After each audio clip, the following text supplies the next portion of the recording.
87. Temperatures reaching near 100 already on this Thursday afternoon matinee game beginning just after 12 noon. Mike Crispino back with you. And, you wonder on a day like this, how do you keep cool? You saw people in the stands with fans last night. I'm imagining a lot of popsicles and iced tea and Kool-Aids being drunk here at the stadium. But what about the starting pitcher, Al Leiter? Does he have a plan to beat the heat? Panic, hyperventilate. I don't know. I would say, just based on my history of having played in Florida, and it gets pretty hot down there in summertime, is that you basically try to conserve your energy, and how you do that is limit, obviously, extra motion, whatnot. You want to get into the dugout as soon as possible. The trainer puts ammonia in the water, so you kind of towel down with that. Plenty of fluids. Hopefully have quick innings where you don't throw a whole lot of pitches and get an opportunity to get in the dugout as soon as you can, not only for myself, but for the guys behind me, and it makes everybody that much fresher. I've always felt that those kind of games, when you're going to work in that kind of heat, which I did for a long time in Arlington, is you go as hard as you can for as long as you can. Do not try to pace yourself. I think when you pace yourself, you run out of gas just as quick, and you may not do as well. I just as soon see him go as hard as he can. If it's 5-6 innings, then we'll take it. So keep the hat on, the sunglasses, and bring on the ice packs. We're ready for baseball on a sticky day here at Shea Stadium. The first pitch is coming up in just a moment on Fox Sports Net. To try and get a free meal. That was in the parking lot at Shea Stadium, and yes, you can fry an egg on this day. A lot easier than you can stay cool under the conditions, but people are going to try as hard as they can to stay comfortable on what will be a triple-digit temperature afternoon here at Shea Stadium for the final game of this 3-game series between the Mets and the Milwaukee Brewers. Howie Rose, Fran Healy, Mike Crispino with you as the Mets look for the sweep and return a favor that the Milwaukee Brewers paid on them when the Mets visited Milwaukee in late April. So we're up over 90 degrees as we speak. You know, the one thing managers hate to hear is complaints by players that, boy, it's hot out here. For some reason, that bothered managers. Why? I don't know. I told you that story about Arch Fowler when in Minnesota everybody was complaining about the heat, and Sam Mealy said, the manager of the Twins, if I hear anybody else complain about the heat today, it'll be $100. So Arch Fowler was pitching. He was walking off the mound as he was going into the dugout. He said, oh, is it hot out there? And they looked at Sam Mealy and remembered, he said, but just the way I like it. But managers, for some reason, hate to hear about how hot it is. It's a gorgeous day. You know, we've got spies and we have sources all around Shea Stadium. I like that. One of whom was right near where Bobby Valentine is in the Mets dugout now. I'm not going to tell you who it was, but somebody sitting close to Bobby tell him. said tell him, give him up. Give him up. Bobby just said, hey, it's 90 degrees, not 190. That's right. So the psychology is at work in the Mets dugout. Bobby knows. Of course, Bobby is be in the dugout with the shade, maybe a little fan around him. Well, Davey Lopes has been ice cold, at least over the first 2 games of this series. His batting order is brought to you by Bud. Davey, the manager of the Milwaukee Brewers. James Mouton in center. Mark Loretta, the second baseman. And then Jeremy Burnett's Richie Sexton, who hit a 448-foot bomb in last night's game. Echeverria in left. Lou Collier at third. Hernandez, Blanco doing the catching, and Jamie Wright doing the pitching for the Milwaukee Brewers. And on the mound for the New York Mets, looking to build on what has been a lot of success at Shea Stadium, in particular, Al Leiter. So Al Leiter with the 90 strikeouts in 116 innings taking on these Brewers, and the Mets hope to sweep the Brewers. This is the 3rd game of the series, but you've seen this McDonald scouting report about the left-hander for a few years now. 3-0 against the Brewers as a Met. Usually retires the first batter of every inning, but there is no guarantee. Not an offensive weapon, and that, I think Al is going to be. That's a shot. Yeah, that's a shot at Al. So Al's going to have to deal with that, not an offensive weapon. There's an offensive weapon right there. But he's playing first base this afternoon. The Mets defense brought to you by New York Lotto. Lenny Harris giving Zeal a game off. Relaford does the same at second for Alfonso. Robin Ventura will fend for himself this afternoon. He's back in at third. And the shortstop, as Ray Ordonez is off today, Joe McEwing. In the outfield, Mark Johnson is in left field. Jay Payton will get the start in center. And around and right, he has started all 3 of the games, and every game, in fact, since becoming a Met. Matt Lawton. Predictably, day after night, Vance Wilson does the catching for the Mets. Very productive as a hitter in the previous 6 games that he started. And Wilson gets set to catch Al Leiter, who makes his 20th start of the year. You saw the 3-0 against the Brewers as a Met. Overall, and remember the Brewers a former American League team, and Al a former American League pitcher. Well, Leiter is 7-2 in his career against the Milwaukee Brewers. So Mouton in to lead off. Mouton played center in last night's game, went 0 for 4. He hit in the 2-hole last night. Ron Belliard, the leadoff man, got hurt. So Mouton leads off, goes after the first pitch. And McEwen throws him out. 1 pitch, 1 out. Let's take a closer look at our pitching matchups. They're brought to you by the New York Marriott Marquis, Broadway's biggest hit. So Jamie Wright on the mound for the Brewers. We told you Al Leiter's on the mound for the Mets. Al in his last outing against the big unit, the big guy out there in Arizona, Randy Johnson, and Al took that loss. No decision for Jamie Wright in his last outing. So that's our Marriott Marquis pitching matchups. Leiter has enjoyed his matchups in the past with Mark Loretta, who takes a strike on the outside corner. Loretta just 2 for 16 against Leiter. But since the All-Star break, Loretta batting .324. Outfield shallow. Payton in center field particularly tight against Loretta, who is not a power hitter, does not have a home run, and Jay playing very shallow. 1-1 to the Milwaukee second baseman. Loretta's also played some at third. Missed a few games after being hit on the wrist over the weekend by a pitch from John Burkett of the Atlanta Braves. Well, Al Leiter is a guy who we've seen over the years throw a lot of pitches. He would prefer to stay away from that today. He's got one of the great strong arms in the game where he can afford to throw a lot of pitches, but this heat might take something out of Big Al. See that T-shirt under there to absorb some of the perspiration, which ultimately enables him to stay a little cooler, but he'll probably still change that shirt several times during the course of this afternoon's game, however long he stays in. In on the hands, the cutter from Leiter, and that was all Loretta could do with that pitch. It is amazing. He's got, for a left-hander, he probably pitches in more to right-handers than any left-hander in the game. Watch this.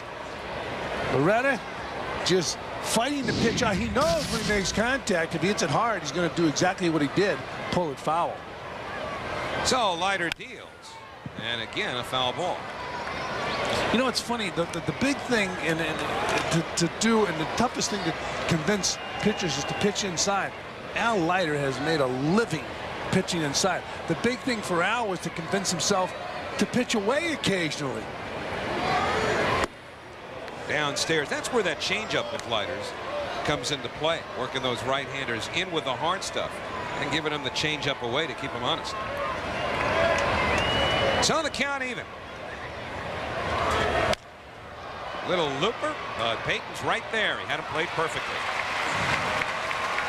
So Leiter's got the first 2, and that'll bring up the former Met Jeremy Burnett. We'll see how Jeremy Burnett hangs in against Al Leiter. He has not very well in the past, just 2 for 15 against Al.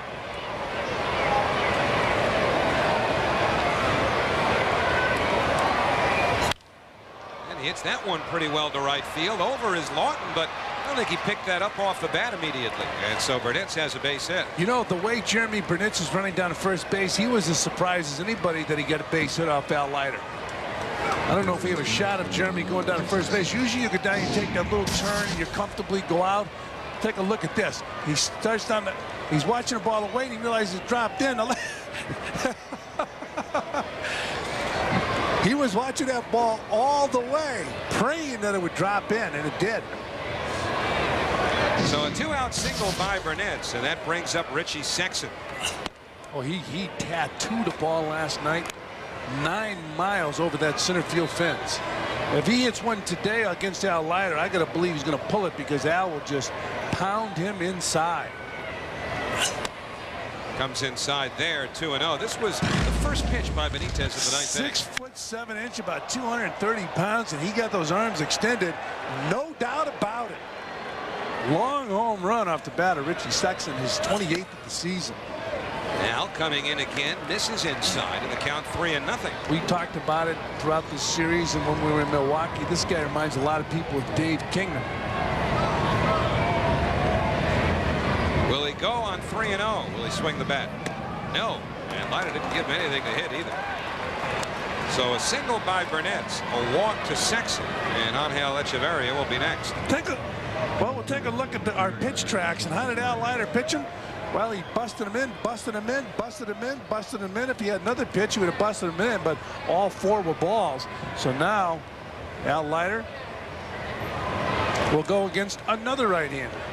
And our friends at Oral Health, America's National Spit Tobacco Education Program, would like to remind you that smokeless does not mean harmless. Echeverria takes inside for a ball. Echeverria flied out last night as a pinch hitter. He started the game on Tuesday night and went 0 for 2. Brewers with an assortment of injuries, which is why Echeverria, among others, in the starting lineup today. Gets under that one, and it should retire the side. McEwing, the shortstop, is there. And the Brewers are done in the first. A 2-out base hit followed by a walk. Nothing more. Milwaukee, nothing. Here come the Mets. Take their hacks against Jamie Wright with this batting order put together by Bobby Valentine. McEwing, Relaford, and Lawton, followed by Ventura, Johnson, and Harris, and then Payton, Wilson, and Leiter. And Jamie Wright has 417 strikeouts and 416 walks in his career, by far the worst strikeout to base on ball rate among active pitchers with 800 innings. You see our Nissan scouting report, Mr. Ground Ball. That's what his wife calls him. Well, one thing that he does not want to be called is Mr. Base on balls, but he gives up plenty of them too. 28 batters hit over the last 2 years. Hard sinker, sharp slider, slow curve, stuff like that. If you get it over the plate, it can be tough. Popped up by McEwing outside third. That's Lou Collier, the third baseman, in foul territory. 1 away. Jamie Wright was a #1 draft pick a few years ago by the Colorado Rockies, and he ended up in a trade going from the Rockies to the Brewers. He's got a great build, about 6'5", 225 pounds. Just about everybody in baseball was involved in that trade a couple of years ago. A 4-team trade. Hey, you know, I mentioned his height. The other day I read something I found interesting. Can't be true, though. The only Hall of Fame pitcher that's under 6 feet tall, Whitey Ford? Whitey Ford's the only one. Jesse Relaford fouls it off 0-1.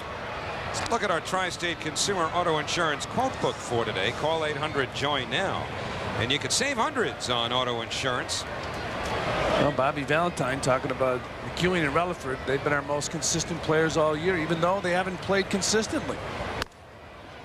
One of the reasons for their success really is Bobby Valentine.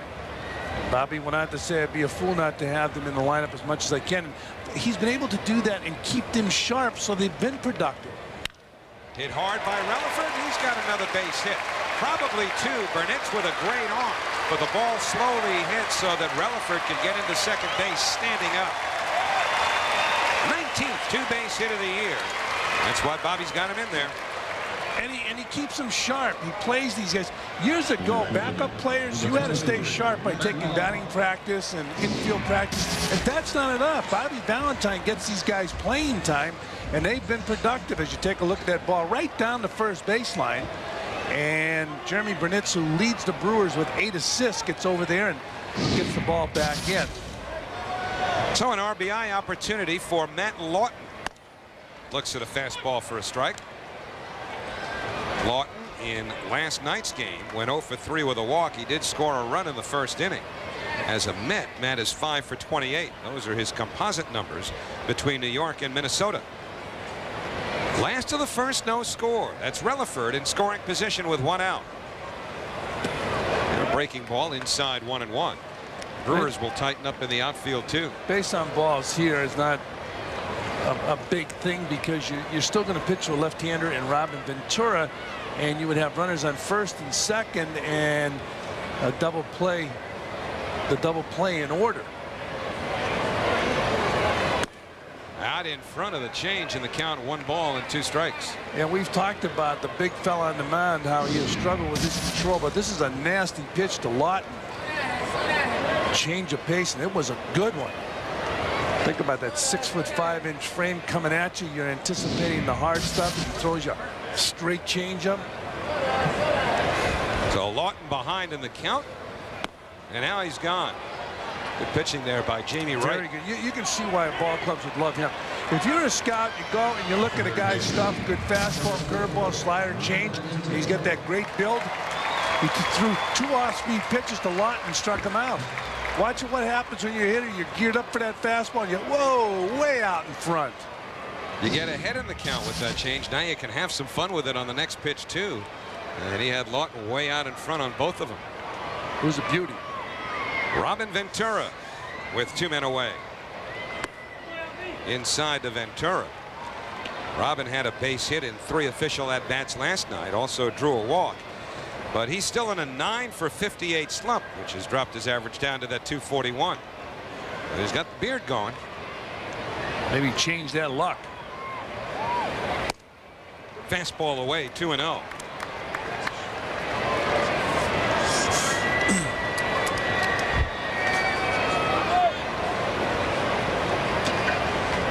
Robbins handled Jamie Wright well.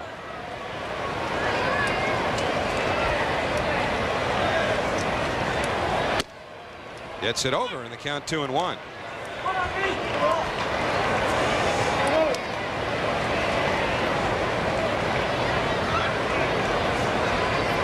Wright 1-0 in his career against the Mets as Mark Johnson waits on deck. Inside, 3-1.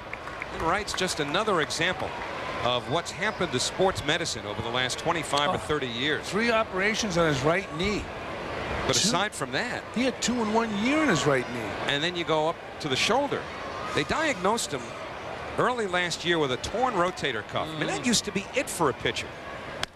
Ball 4 to Ventura. So the Mets have 2 on and 2 outs, but he was back pitching by late May of last year after they said, you've got a slight tear in the rotator cuff. It's amazing what they can do today. The doctors have taken that medicine, advanced it, and it just has been tremendous for athletes. Some of these pitchers come back throwing harder after the operation. Well, Mark Johnson getting the start against the right-hand pitcher, with several of Bobby Valentine's regulars being given the day off. Johnson has seen Wright before. He's had 4 out of 8 against him. You see Wright as he goes to his set position at the belt. There's a guy who, as big as he is, he'd be better off doing what Jim Palmer used to do, and a lot of pitchers do today. Set at the chest area, it gives you're quicker to first base. When you go down to that belt area, that means you have a longer way to go to get that ball out of the glove and turn and throw to first. See the set at the belt. 0-2 to Johnson. Johnson making his 18th start of the year. 3 of them have been as a designated hitter.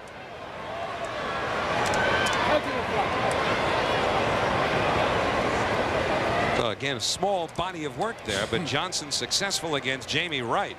2 on, 2 out. Hit hard, but a foul ball. So Johnson making a bid for a hit similar to Desi Relaford. Well, Johnson is certainly impressed since joining the Mets. He's a hard worker. Before the game, you see him taking a lot of extra batting practice, and when he's been able to play for Bobby Valentine, he has certainly produced. You know, you talk about athletes. When you look at this guy, you figure he would be an outstanding baseball player. He's got a nice swing. When he was at the Pirates, he got in the habit of that high leg kick. And I think might have had a problem with that, but he's a good-looking hitter. There's another guy who believes in sweating with long sleeves. Absolutely.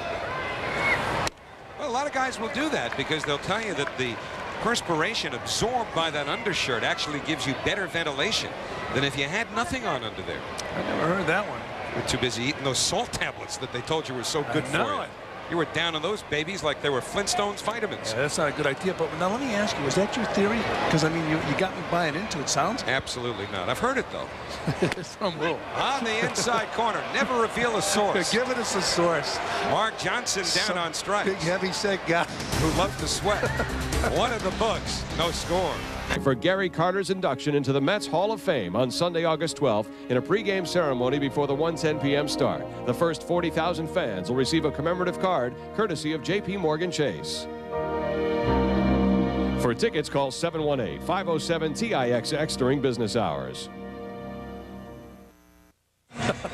This copyrighted telecast is presented by authority of the New York Mets and may not be reproduced or retransmitted in any form, and the accounts and descriptions of this game may not be disseminated without the express written consent of the New York Mets. Get the towel off that guy. No, he's smart. What's going on? Be a man about this. He doesn't have the long sleeves on, though. See, he's not ventilated enough. Look at that head. He doesn't know whether he's coming or going. Lou Collier does. He's in the batter's box, and he takes ball one from Al Leiter to start the second. Collier walked as a pinch hitter last night, having spent most of this year in the minor leagues. That's why he's had such a small body of work to produce at the plate. Collier's been on that AAA Major League shuttle the last few years. Yeah, that's not a way to play baseball. That's tough. Emotionally, that is draining. 1 ball, 2 strikes. The one-time Pirate. Imagine going to the big leagues, back to the minor leagues, back to the big leagues, back to the minor leagues. You don't know whether to feel glad or sad. 238 average tells you what you're feeling. 2-2 to Collier. Well, it's tough to get a decent average when you're on the shuttle. Well, if you had a decent average, you wouldn't be on the shuttle. Well, you're not going to get a decent average unless you play every day. Well, although the guys with Bobby Valentine's team are able to do it. So strike that from the record. Pounded foul. Still 2-2. Well, Gary Allen said not as aggressive today as the third base coach. He's now talking to Robin Ventura. He's still out of the coaching box, but he's gone the other way. Yeah, we got to see what happens when a guy's at second base, though, in scoring position. Ooh, gets jammed there. Ventura throws him out, 1 away. Oh, Al Leiter with another Leiter special, getting in on the hands. Probably broke the bat, too. Yeah, he's got to lead the league in breaking bats and leads the league in jamming right-handed hitters. See Ventura flipping that ball across the infield to get Collier. You know, it's funny, I'm talking to Tony Gwynn one day, and Tony said the biggest surprise he's had facing Al Leiter recently is Al pitches left-handers inside. Another bouncer, and McEwing sets and throws. 2 down. And that particular year, Al Leiter hit Tony Gwynn with a fastball, pitching him in. Well, tonight at 6:30, you can get a complete recap of the Mets and all the rest of the New York sports news and highlights on New York Sports Tonight. That's coming up at 6:30 right here on Fox Sports Net. Guys got it all figured out. Work on the tan, but stay in the shade at the same time. It's a neat trick if you could pull it off. Fastball for a strike to Henry Blanco. Well, Blanco, one of the better throwing catchers in all of baseball, and he'd be in the lineup a lot more if he were hitting more than 207. He has split the time with switch hitting Raul Casanova. He has thrown out 46% of would-be base stealers this year. It just goes to show you what takes priority. If you can hit, stay in the lineup. Well, he hits this one well to left field. Johnson drifting back at the warning track, still going. Whoa! And he makes the catch. Nice play by Mark Johnson. He hammered that wall. Johnson going back. Watch him collide with the wall, but hold on.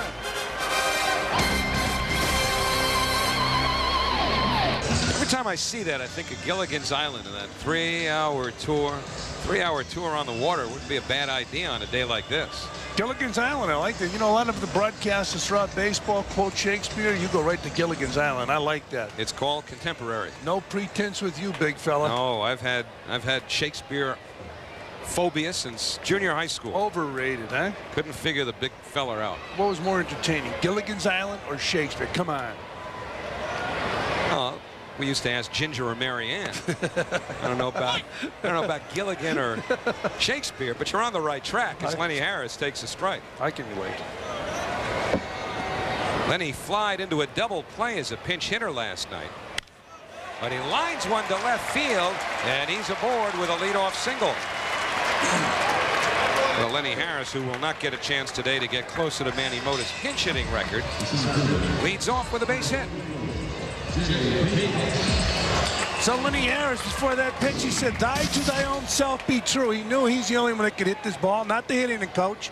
Slaps the ball in the left field, picks up a base hit.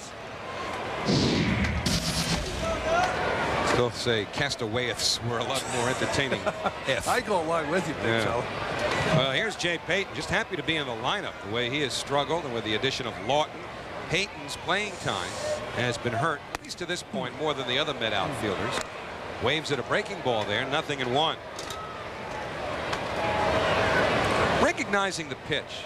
In that case, pitch with a little bit of a late break, Jay way out in front. Is pitch recognition perhaps the most difficult aspect of hitting for someone who...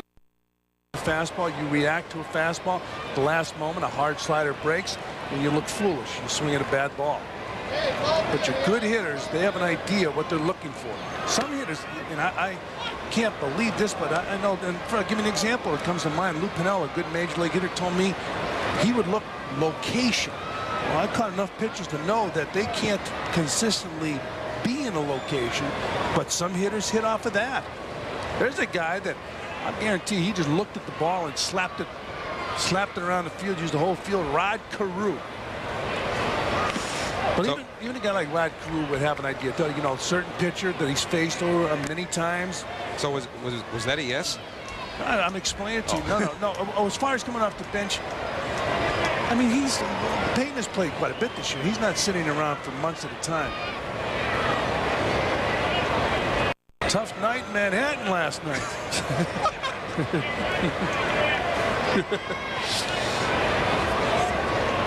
Anything to stay cool.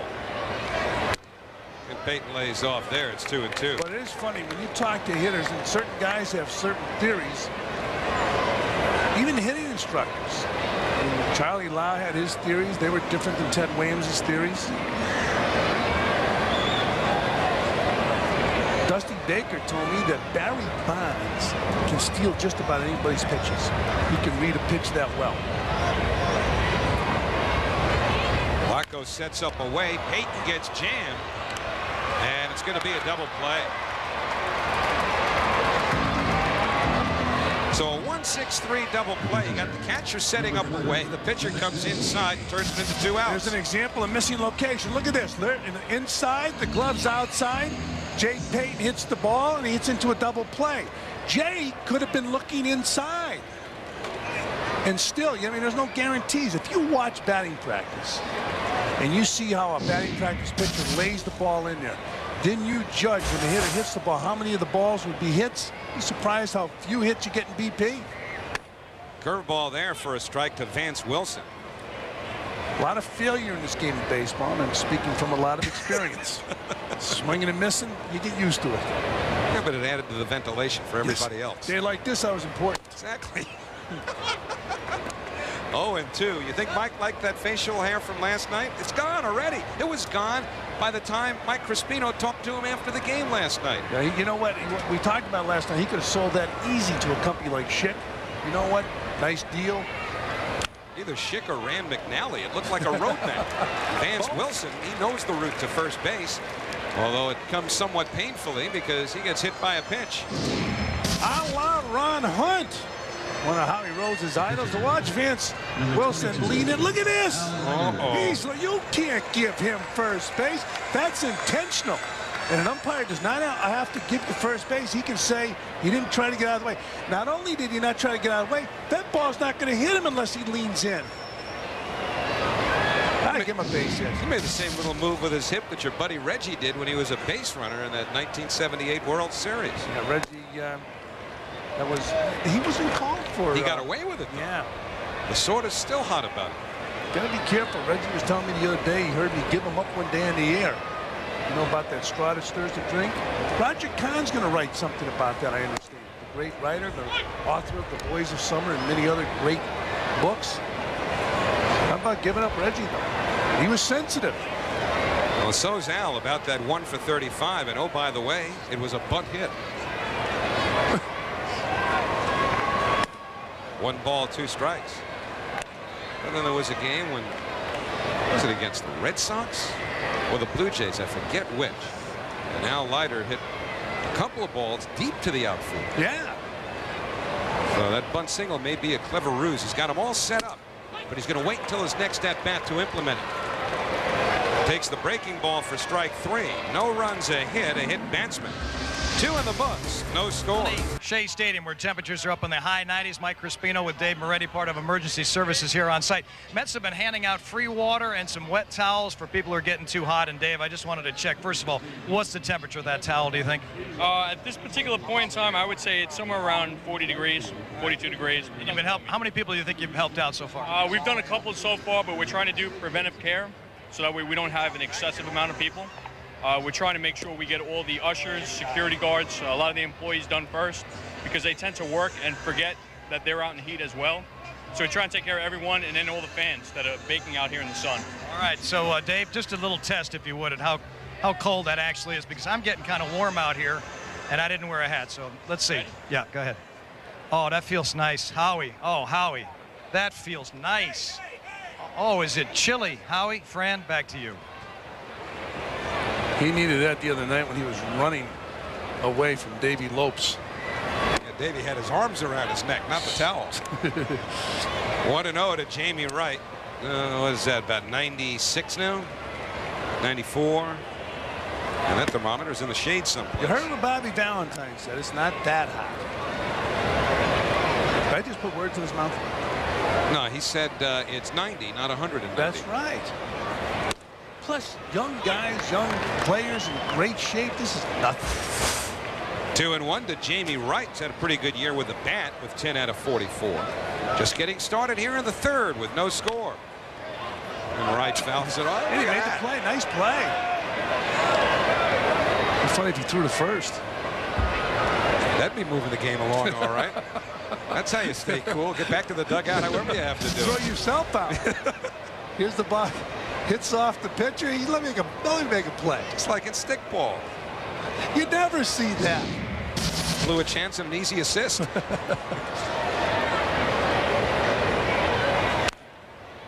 Still 2-2 to Wright.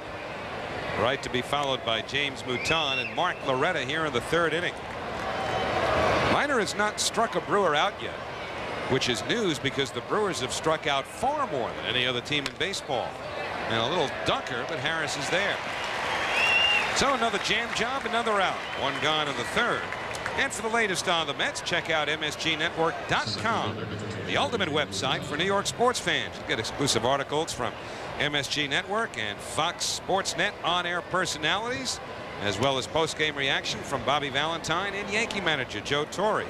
MSGNetwork.com. More angles, more insight, more Matty. That's the vacationing Matt Loughlin. 1 out, nobody on. James Mouton, who grounded a short his first time up. Even on vacation, Matty gets to a keyboard. No balls, 1 strike to Mouton.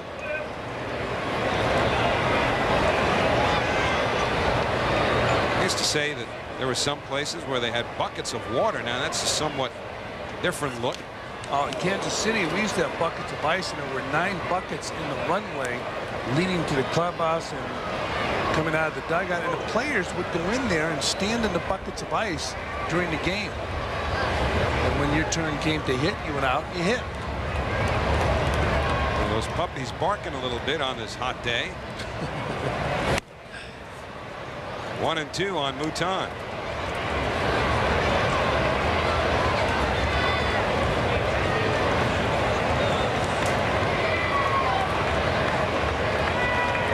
This trainer looks comfortable.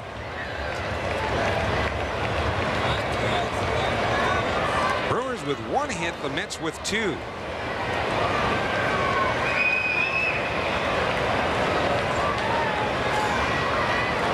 And now Leiter delivered. And the fastball misses away. And so the count even 2-2 to James Mouton. Leiter, this is his 20th start. Of course, he missed some time on the disabled list in late April, early May. But he is 10th in the league in earned run average. So on balance, he's pitched well. Got him with a slider.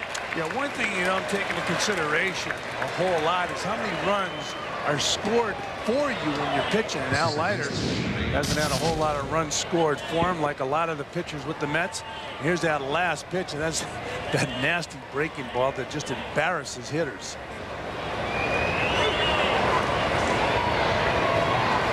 A little Carlton-esque there, isn't it? Oh, yeah. Steve Carlton's signature pitch. Mark Loretta, the bunny, had Ventura playing back. Well, Robin did what he could, but not enough to get Loretta, who reaches on a 2-out bunt single.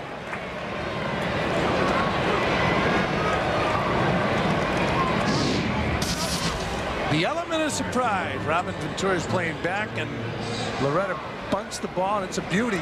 Robin tries to get him at first base, but Lenny Harris has to save the day on the other end. So the flip to Lenny Harris, and Lenny said, I'm going to use this big body to block it. You know, talking about Al Leiter, Al told me, a guy who had a tremendous impact on his pitching career, and I caught him when he first got to the big leagues, one of the best young pitchers I ever caught, Gil Patterson, who hurt his arm. But Al told me that Gil taught him a lot. Jeremy Burnett goes around there, 0-1. Oh, Jeremy Burnett does one thing at the plate. He's extremely aggressive. He was swinging no matter where it was, and he was not able to check his swing. From a rooftop camera, we can see it all. So Leiter ahead of Burnett, and he misses away with a fastball. Jeremy Burnett's had a base hit his first time up, a ball that he thought Matt Lawton was going to get to. Jeremy actually seemed to stop running about halfway down the line before turning it on when he saw the ball drop in. One of 2 hits for the Brewers, the bunt single by Loretta, who's being checked back to first. The other one. Brewers are next to last in the National League in team batting average. The Mets are last. Here's are teams that don't score a lot of runs. And a jam job on Burnett, so Al coming inside to a left-hander. Vance Wilson looked like he might have hurt his hand. Did he get hit with something? Did he hit with the backswing, or he hurt himself taking the mask off? We'll take a look at this again. Burnett has a big backswing. Watch this. No, he did something with taking the mask off. But that's a big backswing. That backswing brings those hitters a lot of times across that plate. So Burnett's down on strikes. And Leiter strikes out 2 in the inning. No runs, a bunt single. 1 left, middle of the 3rd. We are the last of the 3rd inning here at Shea. And our next telecast on Fox Sportsnet will be next Tuesday, when the Mets will be in San Diego at the stadium formerly named for Jack Murphy. Kiner's Corner will follow immediately after the game, so make sure to join us. Yeah, the game's at 10 p.m. and Kiner's Corner follows that game. Hey, listen, Joe Franklin made a living with early morning success on the tube. Ralph? You're talking about 2 legends, Joe Franklin and Ralph Kiner. Not necessarily in that order. No, Ralph's my man. But Joe Franklin has done a marvelous job. Doesn't he have a restaurant now in the city? Yeah, in the theater district. Joe McEwing leads off the Mets' 3rd and takes strike 1. The breaking ball from Jamie Wright. Well prepared. Got the rations. He's even got the wherewithal to clean up. Because Dad's eating the ice cream. Kid makes one mistake, and Dad's grabbing it. 1-1 to McEwing. Yeah, that was more than one bite. Boy, that's good news for the vendors right there, because when this kid realizes that he's got half of what he had a minute ago, Dad's going to be reaching into that pocket again. That was a grin that knows something right there. He knows there's more where that came from. 1-2 now to McEwing.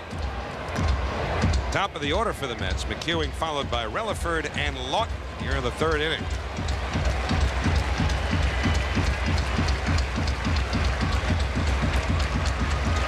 Joe's position du jour, shortstop. It's only the 5th time this year that he has started a game at short. Generally, when Ordonez has sat, Desi Relaford has been the shortstop. In the hole, Hernandez going to have to hurry, but he gets it there in time. One away. So McEwing rolls out to shortstop, and it'll bring up Mr. Relaford.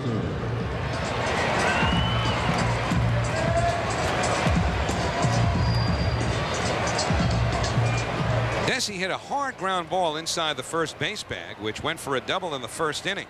Mets were unable to get him home. Mets also put 2 men on base in the second inning after leaving 2 on in the first, but there was a double play in there as well. So the Mets have left 3 on over the first 2 innings. Fouled away, 0-1.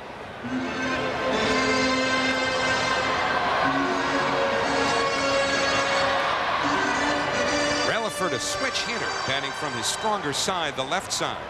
It's a 309 hitter left-handed coming in, and he increased that a little bit with a double. 256 is a right-hand hitter.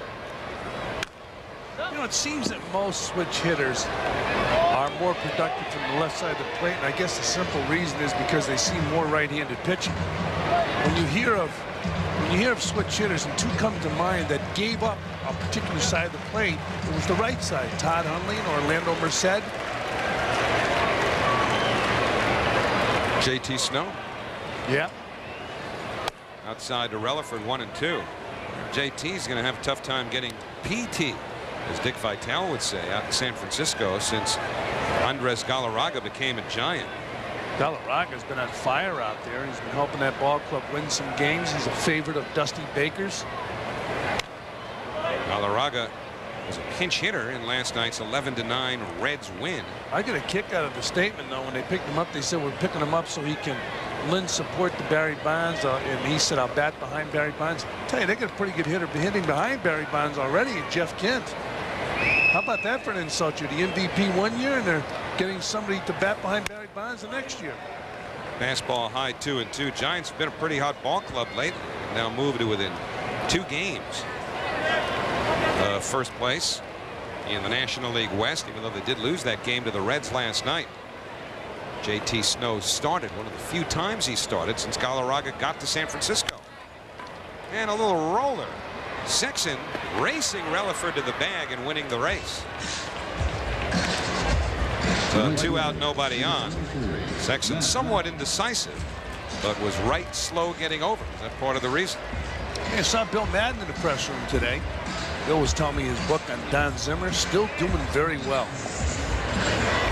Very popular book. I saw there was a press gathering to introduce the book. Zimmer spoke and obviously was the guest of honor. So emotional, he broke down. Yeah. He pulled a Mazeroski. I guess Mazeroski pulled a Zimmer the other day. 0-1 to Matt Loughlin.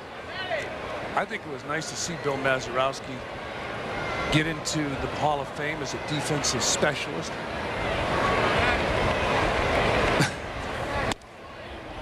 Low to Lawton, 1-1. I think it's nice that they've revamped the entire Veterans Committee. Yeah, but maybe they'll take a closer look at defensive players. Should a player get in strictly as an offensive player? There's a lot of those guys. Breaking ball to Lawton, 1-2. Up until Mazeroski, well, I guess years ago they probably put some people in. You know what? Because they were nice guys. Now, Harmon Killebrew, your old teammate, hit 573 home runs. Yeah. And there were some people wondering whether or not he was a Hall of Famer when he went in. He belonged in the Hall of Fame. He was a dominant player. I think he made the All-Star team at maybe 3 or 4 different positions. He played first, third, played the outfield. I was surprised he wasn't a first ballot Hall of Famer. 2-2 to Lawton with 2 out and nobody on. And that's pulled down to Sexton. He waves off right, and the Mets are done in the third. 3 ground balls. Mets go in order. And at the end of 3, here at Shea, it remains the Brewers nothing and the Mets nothing. Here at Shea Stadium, no score. Where's the Bunker household? Isn't it on a row of houses like that? 0-1 to Richie Sexton, to be followed by Echevarria and Lou Collier here in the 4th inning. Each team with 2 hits. Neither side has made an error. Leiter has struck out 2. He has walked 1. Fastball 0-2 now on Richie Sexton. We were talking about that pine tar when you use batting gloves. Well, that bat looked like it slipped out of Sexton's hands as he was coming back with the bat after swinging through that ball.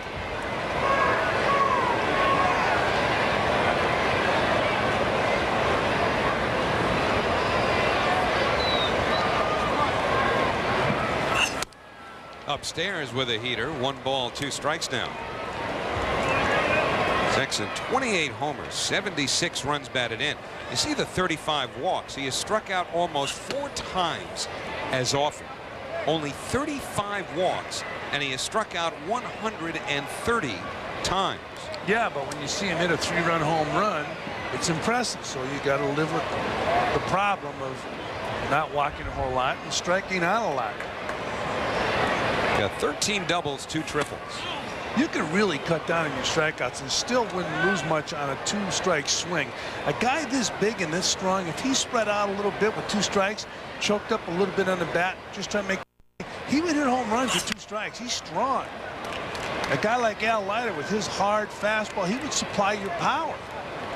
I remember Dave Kingman, they had a clinic. I'll never forget this. I was with the Giants and they had a clinic. That'd be power if you could hit one up there. For the whole team when with a batting instructor. Dave King was the only one that didn't show up.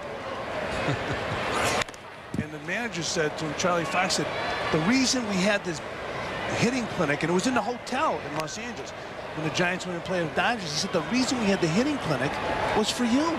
He said, I don't want to be a Punch and Judy. How can you have a hitting clinic in a hotel? Well, what they were going to show films. Those were long, many years ago before you could pop in the videotape in the clubhouse. So they had a movie camera. And they had the big ballroom at a big hotel in L.A. So you guys danced? Yeah, we danced after the movies. Ball 4. Sexson has walked for the 2nd time. So with a leadoff man on here in the 4th inning, we'll look at our Aflac trivia question. Well, we've got something with this Hall of Fame pitchers going. We asked the other night which Hall of Fame pitcher had a losing record. Now we're looking at one who gave up over 500 homers. Some names immediately come to mind like Catfish Hunter, Fergie Jenkins, guys who gave up a lot of home runs, but I don't think they gave up that many.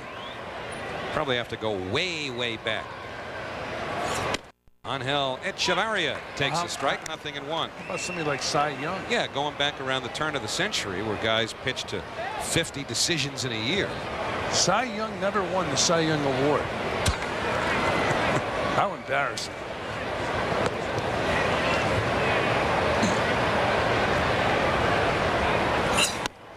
Oh, and 2 now. The Brewers left fielder, Angel Echevarria. He popped to short in the 1st inning, leaving 2 men aboard after the Brewers had put 2 on after 2 were retired by Leiter to start the game.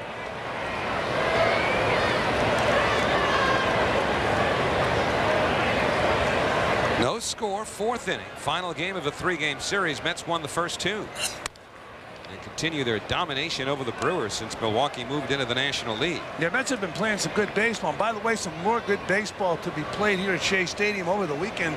Mark McGwire will be in the house.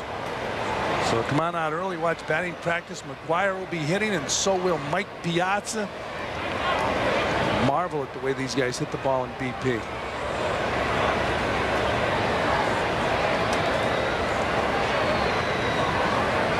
Leiter checking Sexson with Harris playing in front of him.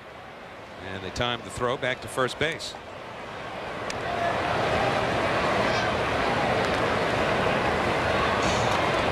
Sexson just took over Lenny Harris. 6-7. Looper, short center, and the ball drops in. Payton with a decoy, and he almost pulled it off. Excellent base running, though. Excellent base running by Sexson. He had to take a chance. He went 3/4 of the way down. Payton, you could see, called off Mark Johnson, barehanded the ball through to second. But watch the big guy on first base, Richie Sexson. You know, when Al GM's hitters, he breaks their bats, sometimes it works in their favor, and that one there worked in the favor of the big guy at the plate, the right-hander. Now watch Sexson goes 3/4 of the way. Now he was in jeopardy if that ball was caught in a fly. Excellent base running. 4 steps to second base. Now if that ball is caught in a fly by Jay Payton, and it could have been, he gets Sexson at first base. Good base running by 6'7" Richie Sexson. So now it's Collier. Will he be bunting? He shows bunt, and he drops it down. Perfect. He made the third baseman handle it, which is what he wanted to do, and that moves the runners over. 5-4 on your scorecard goes the sacrifice. Well, the Brewers certainly took advantage of a walk and then a jam shot with runners on first and second. Collier bunts. Oh, here's a nice bunt. Even Rod Carew would like that. That's how Rod Carew used to bunt, just deaden the ball. Ventura fields it barehanded and gets the runner at first, but the Brewers now have runners in scoring position for Jose Hernandez. Yeah, and you don't want to pitch to him here. There's no need to pitch to Hernandez when you've got the light-hitting Blanco and then the pitcher up next. Hernandez with 17 home runs on the year, and so they will walk him intentionally, load the bases, set up a double play possibility, but also work down to the 8 and 9 hitters in the Milwaukee lineup. You know what I would do with Blanco? Squeeze. We saw a bases loaded squeeze last night, which is a rarity. We talked about the light hitting catcher. The bases are loaded. You're talking about a double play. Davey Lopes is thinking about a double play. Bobby Valentine's thinking about a double play. Blanco could bunt in a run. So the base is now loaded with 1 out. A walk, a dunker, and an intentional walk. I would say Al Leiter's stuff would be nasty to bunt against. But he probably just talked to Wilson about the possibility of a bunt. Luis Lopez, a former Met, with Brewers manager Davey Lopes. Some managers would have more confidence in their pitcher hitting than a certain everyday player. I mean, you don't want to tell that everyday player that, but, and I'm not saying Davey Lopes has confidence, more confidence in Jamie Wright than Blanco, but that could be the situation. First pitch, hacking, and a foul ball, 0-1. Blanco has 1 career hit against Leiter in 9 at-bats, including that long fly ball. And for 1 hit, did leave the building. So he's got a home run against Leiter. He put Mark Johnson right back to the wall in left field. No score, Brewers threatening. Leiter, bases loaded, works from the stretch. Whoa. And just did miss hitting Blanco there, 1-1. And nice play by Vance Wilson in toward the hitter, going with his body and making the catch. See Wilson making a catch on that pitch. Just missed Blanco. Leiter deals and misses inside with a cutter. Al wanted that call. Bill Welke, the home plate umpire, didn't give it to him. And the count, 2 balls and 1 strike. From our center field camera, is it a strike? Didn't look it. So now Blanco ahead in the count. Leiter throws it by him. So now it's 2-2. And although the pitcher is on deck, Jamie Wright's a pretty good hitter. So he's not a gimme. Leiter working hard here with Henry Blanco. Talk about a lot of backswings today because players, oh boy, players release that bat with 1 hand following that Charlie Lau theory. And you'll see more backswings today than ever before because of the late Charlie Lau. Fly ball down the line and deep over to the corner goes Johnson. Foul territory, makes the catch. A run will score as Sexton tags and comes down the line. No advance by the other runners. So a sacrifice fly by Henry Blanco puts Milwaukee in front. I guarantee a lot of people are thinking, do you want him to catch the ball? Should he catch that ball? Absolutely catch the ball. 4th inning, pitcher up next. Absolutely catch the ball. You got the pitch up next. Also, you know what? Blanco's not a sure out. He might step up back up to the plate and pick up a base hit and drive in 2 runs. So when you have an opportunity like this, make the catch. There are certain situations you would certainly question it, but in this one here, that's a nice catch too. And Johnson then turns around and makes a strong throw, keeping the runner at second base. Nice play by big Mark Johnson. Well, twice Blanco has gone into Johnson's neighborhood. This time it produces a run. 1-0 Milwaukee. Wright lined the first his first time up, and now he bounces to third. Ventura does it the easy way, and the Brewers are done. They load the bases. They score 1 of them. Leiter gave up a dunk single, a walk, intentional walk. All right, let's revisit our Aflac trivia question as we head to the last of the 4th. A Hall of Fame pitcher who gave up over 500 home runs. I'm going to guess that it's somebody from the turn of the century, not this century, of course, but the early 1900s. If not, I'll go with, as contemporaries go, Ferguson Jenkins. How about you? I don't want to be involved. Robin Roberts, I'll take. Robin Roberts gave up a lot of home runs as a Hall of Famer, and he usually did it late in the ball game. It'd be a solo home run. Here it is, hit it. I had the opportunity to interview Robin Roberts, and he's retired now. He was a college coach in Florida, loves baseball. He said his dream job now would be the security guard in a major league dugout. Is that a great line? He said, I could just sit there and watch the game with no responsibility. We have hit 100 degrees and gone over it. That's nothing. Come on, come on. Just updating you. 0-1 to Ventura. Robin drew a walk his first time up. It's nothing as long as we have these fans up here. Well, from Robin Roberts to Robin Ventura. You know, Robin Roberts was the guy that Tom Seaver was compared to when Tom first came up. Robin Roberts, that I heard, was overpowering. I'll tell you the guy that I think there's time when I was also compared to Robin Roberts, Catfish Hunter, because Catfish was the same way. Here, hit it. Here, hit it. All fastballs.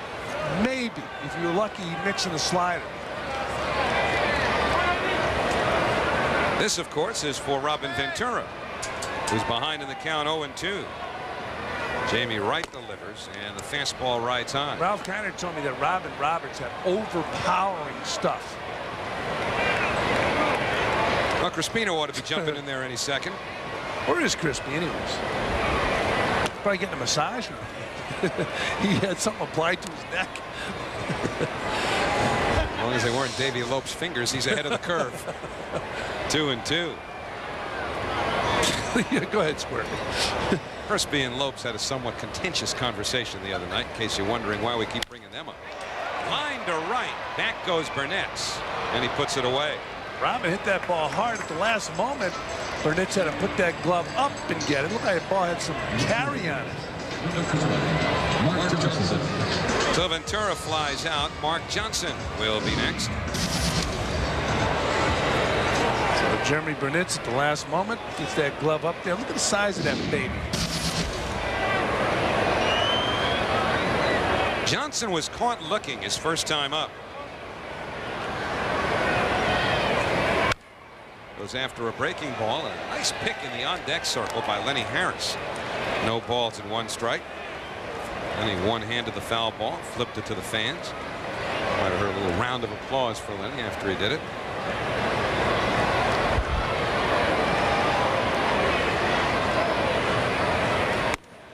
Fastball catches the corner. Dave Howard, Vice President of Business Affairs here at the stadium, talking about Mark Johnson, how well he's been performing. Of course, it's just a coincidence they both went to the same college. Dave Howard was a quarterback, wasn't he? Dave was a quarterback at Dartmouth, also played baseball. Mark Johnson set all kinds of records up there as a quarterback. Always amazed me that Dartmouth could nurture baseball players, because the weather up there for baseball in April, May, and maybe even early June is not real good. It's a gorgeous area up there in Hanover, New Hampshire. Was it you who said that that school was the prototype for the brilliant picture, which should have won many Emmy Awards and somehow did not? Animal House? Yes, it was. They have a fraternity up there, which I understand the highest GPA is the guys are in that fraternity now. How about that? Still called the Animal House fraternity. Delta House? Is it Delta House? Speaking of Delta there? I believe it is. You know, that movie was filmed in Portland or in Oregon because no college in the country would allow them on their campus. 3 balls and 2 strikes. The guy who played Boone in that film, Peter Riegert. Big baseball fan. Huge Mets fan. He's here quite often. Got a note from him recently when he was at a ball game here. Just wanted to stop up and say hi, as he has in the past. He was the one who told me about how they went around to all the schools trying to get okays from the schools to film that movie on location. Everybody turned them down. So a walk to Johnson. 1 out, 1 on. It'll bring up Lenny Harris. Well, New York Giants fans, the defending NFC champs, are back. They are in camp, and every week MSG Network delivers the latest on Big Blue. You think they can make a run at another title, get back to the Super Bowl? Well, find out on the Giants Training Camp Report tonight at 11, only on MSG Network. Also, there's another show, you know, which is it's a masterpiece, and it's about the other football team in town, the Jets. It's Jets Journal, which Mr. Braun. That's why I'm saying something to do. He's in my ear going, give us a plug, give us a plug, please give us a plug. September 7th is the first show. That's called Jets Journal, produced by Andrew Braun Incorporated. Lenny Harris with a base hit his first time up. And Wright misses outside, 1-0. Blanco and Wright will get together. Jamie Wright's pitched well. For a guy who's had control problems, he's only walked 2 in this game. And has been ahead of most of the hitters. He struck out 3, but he did walk Johnson with 1 out. So Mark the base runner. Lenny Harris trying to move him along. It might boil down to which pitcher is in better physical condition today to be able to pitch in this heat.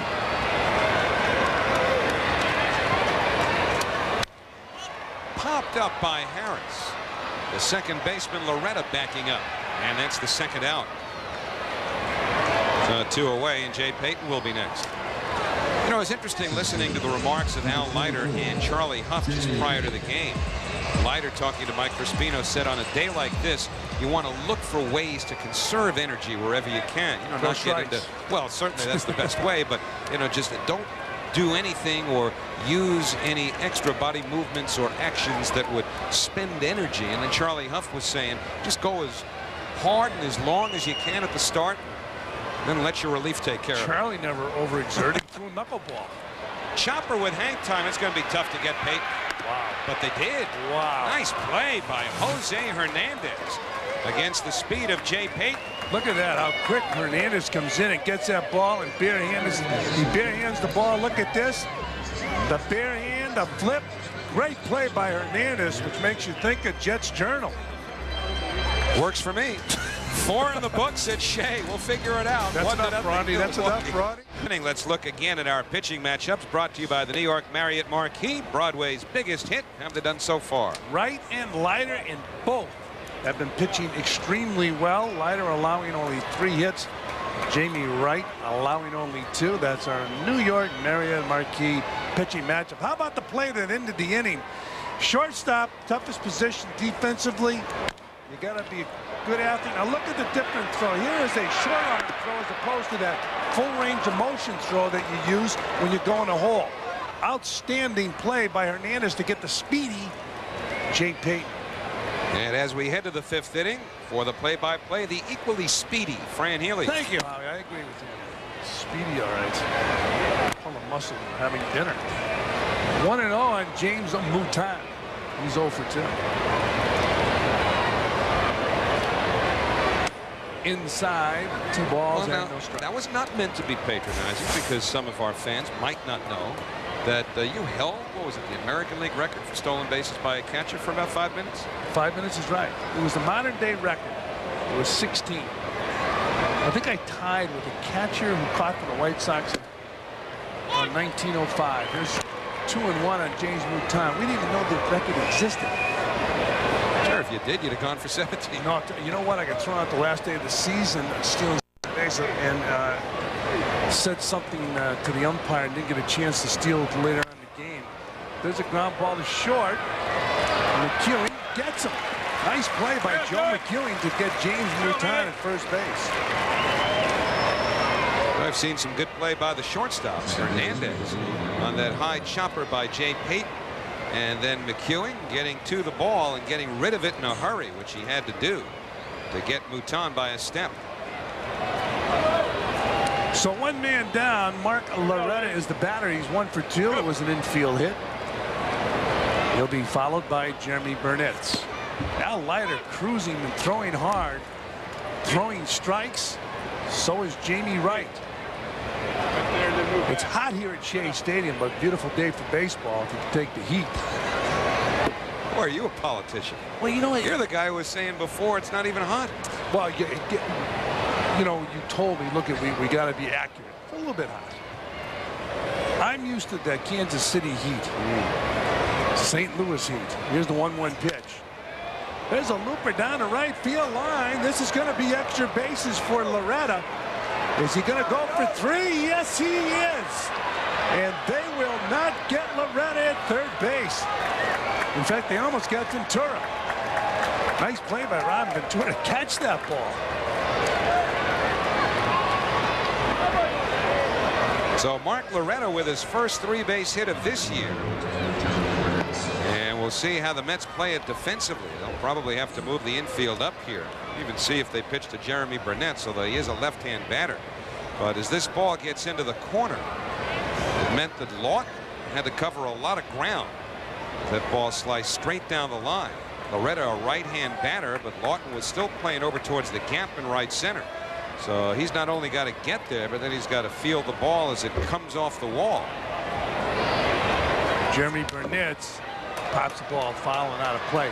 Well, I'm sure the Mets are programmed to play a lot of the right-handed hitters to pull, because Al Leiter, as we have seen so many times, will throw inside to right-handed hitters 85% of the time, so they're expecting the ball to be pulled. Al giving up the triple to Loretta down the right field line. Now it's 0-1 on Jeremy Burnett. Take strike 2. So Burnett, who's an RBI man, has to put the ball in play. Al Leiter, nasty left-hander against left-handed hitters.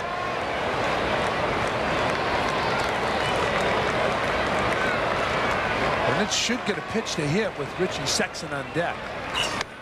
Outside, 1 ball and 2 strikes on Jeremy Burnett. Jeremy wanted to play and stay in New York. Dallas Green, the manager at the time, just didn't like Jeremy Burnett. The Burnett's went to the Indians before going to Milwaukee. Did he? No, you're not going around, says Chuck Merriweather, the third base umpire. Now make up your mind. Did he break his wrist? Did the bat break the plane of the plate? Vance Wilson wanted help. Didn't get the call he wanted. And it looks like the right call. 2-2 pitch outside. Jeremy Burnett's hanging tough on top of that plate. To me, Al Leiter would be so nasty to hit against his left-hander. I'd be off the plate and I'd be bailing. Full count on Burnett's. Runner on third, 1 out. It's a fly ball center field. This should drive in Loretta. Payton positions himself to throw. Here's a long throw to the plate, but Loretta will score easily, and it's 2-0 Brewers. A good job by Jeremy Burnett hanging in against Al Leiter, picking up his 70th run batted in of the year. Each of the Brewers' 2 runs now have come via the sacrifice fly. Burnett's hanging in. Leiter got the pitch up just a bit. And Jeremy was able to elevate. Jay Payton realistically had no chance whatsoever. He's about 360 or 50 feet away when he made this throw. So 2 men are out. Richie Sexson's the batter. 2-0 the Brewers. Sexson takes the strike. 0-1 on the big first baseman, batting .252.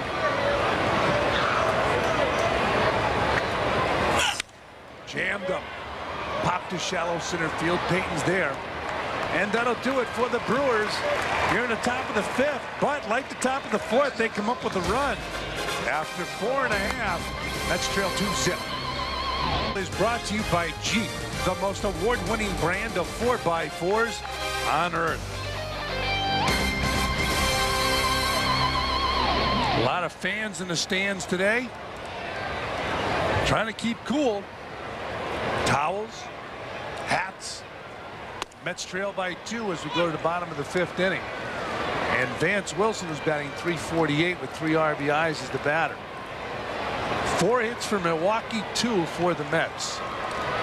Fran Healy, Howie Rose, Mike Crispino. Hope you're enjoying all the action right here on Fox Sports Net.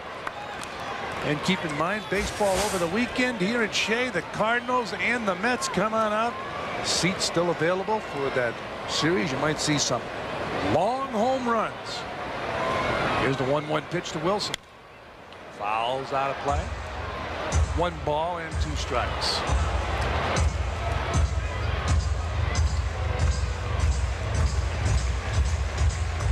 Into Shea, one way or the other. May be hot now, but a day like this is going to feel awfully good if we have some winter days like we did last year, digging out of big snowstorms in December and January. If you're uncomfortable today, just think about those days. And the 1-2 pitch. You know, there's some logic to that. Not much, but there is some logic. Better rethink it then. 2 balls and 2 strikes. How about playing baseball in April when it's freezing out? I'll take one of these days over those any day. Absolutely. Here's the 2-2 pitch. There's a line drive base hit. So Vance Wilson picking up his first hit of the ball game. And for the Mets, their 3rd hit. Well, Vance Wilson continues to impress offensively during the starts that he's made in place of Mike Piazza. Goes down for a ball about knee-high and drills it right back through the middle, forcing Jamie Wright, well, 6 feet 5 inches up, the duck. So with Wilson on first and nobody out, Al Leiter will be the batter. Leiter struck out his first time up. He bunts the ball foul, so it's 0-1 on Big Al Leiter. A balk? Yeah, balk. Must have been a quick pitch. Why would you? With a pitcher why would you even be concerned about the runner at first, and why would you quick pitch with the bunt in order?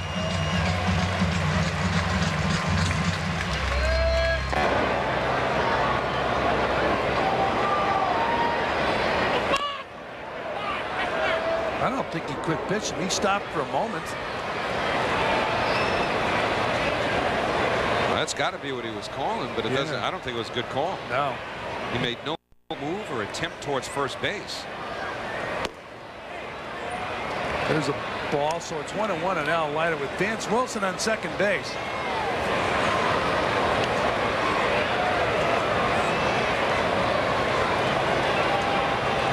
Al Leiter will try to move Wilson over to third.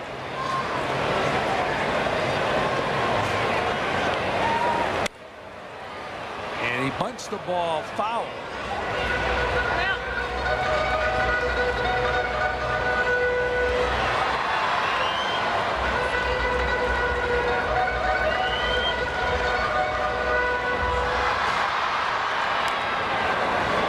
Taking a good long look, trying to get the runner to third base here where he could score on and out. Allen's got some tape. Looked like there was a loose piece of tape up the handle of his bat a bit.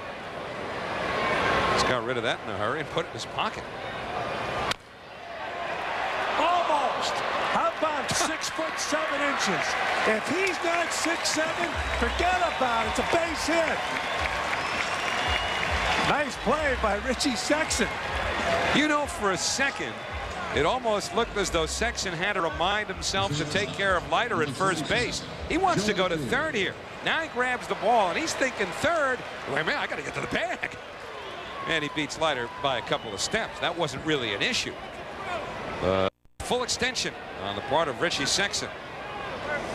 One of the tallest first basemen in the game, and he used every inch to get up there. So it's 1 out. Joe McEwing's the batter. He's 0 for 2. Runner at third base. Al Leiter moving the runner along. Almost picked himself up an extra base hit. McEwing can bunt also.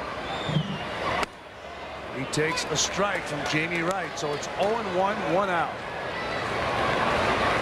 One thing that Al was angry with himself at during that at-bat was his failure to get the bunt down in fair territory. Remember, he bunted the 1-0 pitch and fouled it off. You know, he still has not successfully sacrificed a runner along this year.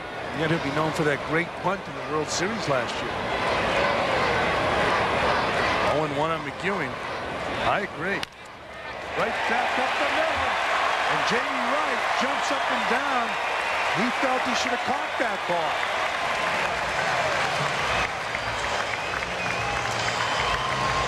So McEwing delivers the first Met run. Wilson started it, but give Leiter credit. He helped build it with that chopper to first. And Jamie Wright is right. He should have had that. How about that body language? Tells the whole story. So 1 man is gone now. Jamie Wright shaking his head. Runner on first base and the batter Desi Relaford. So once again, Joe McEwing steps up and comes through. He has filled many roles for the Mets this year. There's a strike to Relaford. Got a big pinch hit double the other night, driving in 2. Ammonia water on there helping cool off. We assume it's Vance Wilson. Now that's a great feeling when you have that ammonia water on the towel and you pop it on your coconut. Oh, feels terrific. Oh, they got McEwing. How about that? Joe McEwing picked off first base. 2-minute out. McEwing will argue, and here comes Bobby V. Now let's see if they're going to argue the call or the move by Jamie Wright.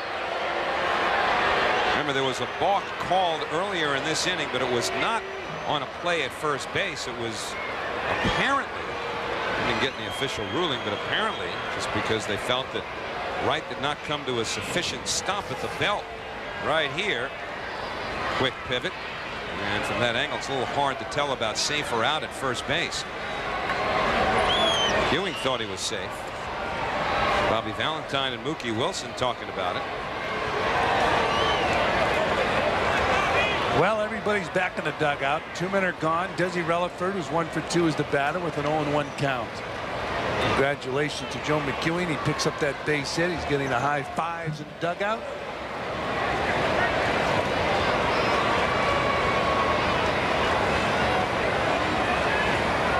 Breaking ball misses down low. 1 ball and 1 strike on Desi Relaford. It didn't appear that there was anything that Wright did before going to first that might have been a ball. Yeah, I think he was called for quick pitching. Hard hit. Whoa, what a play. Outstanding play by Mark Loretta, taking at least a single away from Desi Relaford.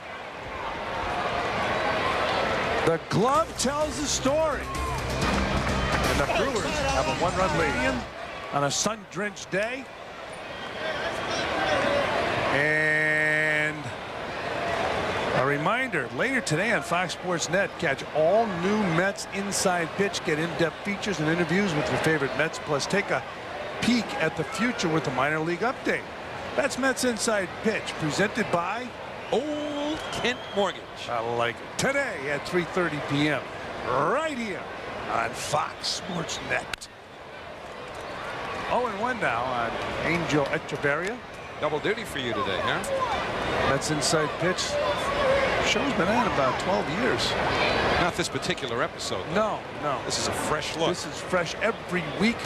See an in-depth interview with Steve Phillips. And it'll be repeated a few times over the weekend. 0-2 on Echeverria.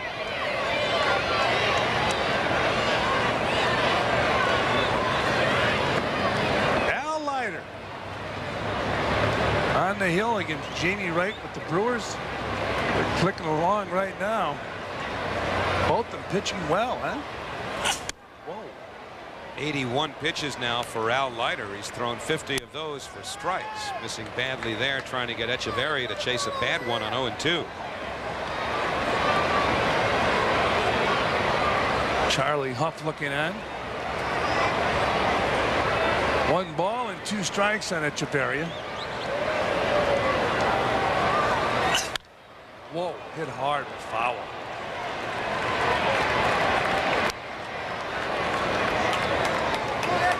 One ball, 2 strikes, nobody out.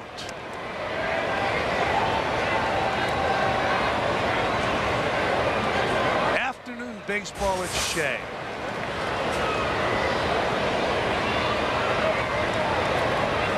And the 1-2 pitch. Outside, 2 balls and 2 strikes.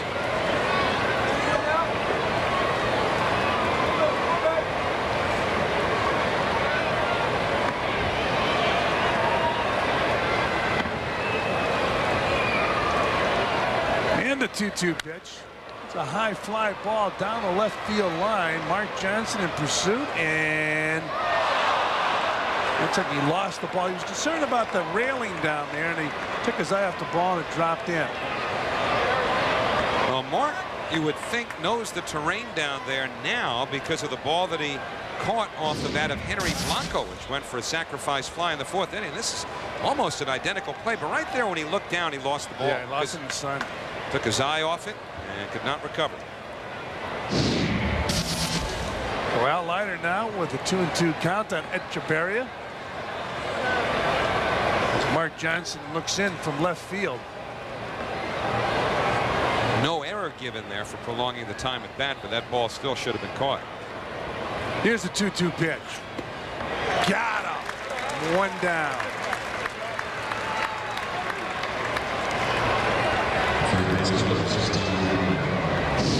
Three strikeouts now for Leiter. That's not a lot against the freest swinging team in the major leagues. And Leiter coming down and in with hard stuff. His signature pitch, strikeout Echevarria. 1,399 strikeouts career-wise for Al Leiter. There's a ground ball to Ventura. Scored 5-3, 2 down.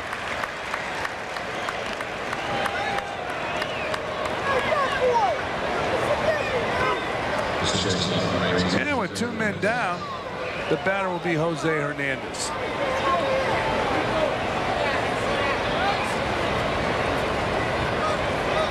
Hernandez was intentionally passed his last time up.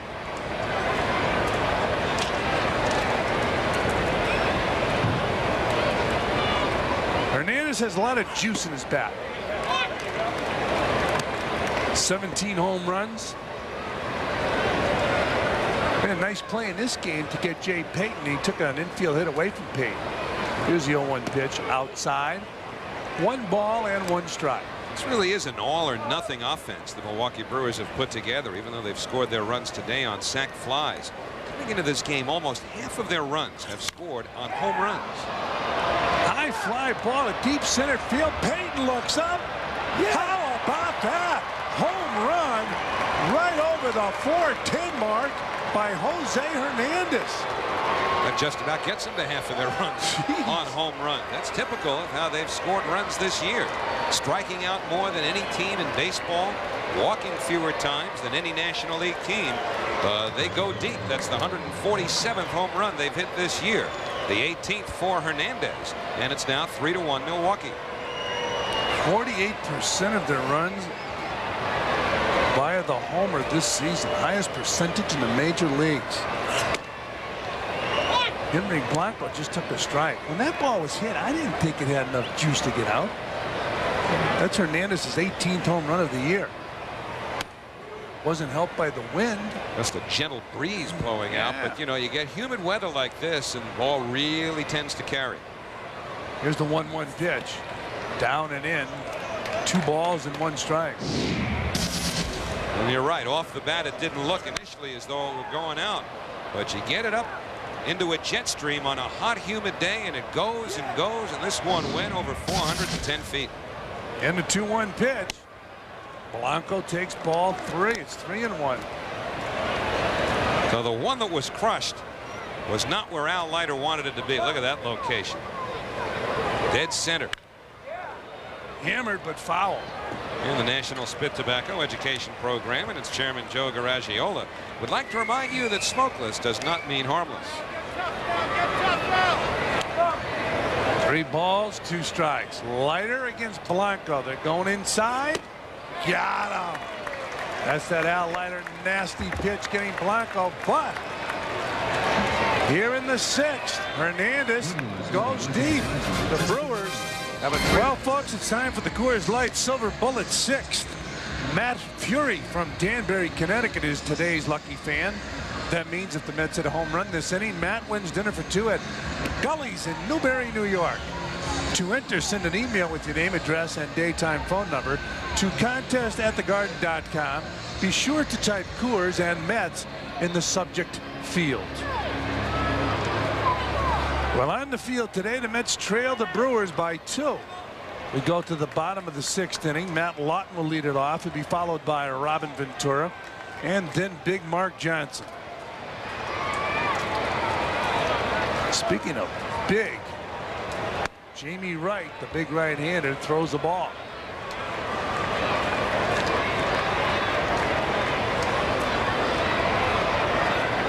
That's 0 for 9 in this series. Takes down low, 2 balls and no strikes.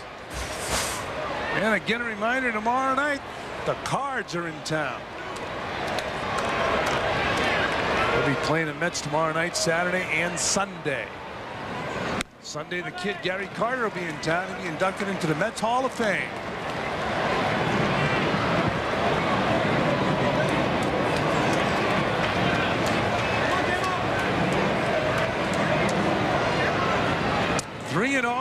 Loughlin. There's a strike. 3 balls and 1 strike.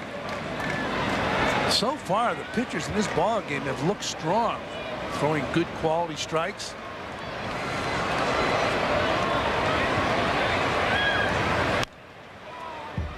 Foul off. So it's 3-2 on Loughlin. Home run in his game off the bat of Jose Hernandez over the 410-foot mark in center field. And the Brewers lead 3-1. 9 hits in his game, 5 for the Brewers, 4 for the Mets. Ground ball up the middle, base hit. So the Mets have their leadoff man on here in the 6th. And how did we get to where we got? It's 3-2 Brewers. Time for our cheap game summary. A couple of sacrifice flies. Mark Loretta involved offensively with a couple of hits. Brewers are glad to have his bat back in the lineup after missing a couple of days. McEwing, a catalytic force in the Met run. And Jose Hernandez going deep to give the Brewers that 2-run lead again against Al Leiter.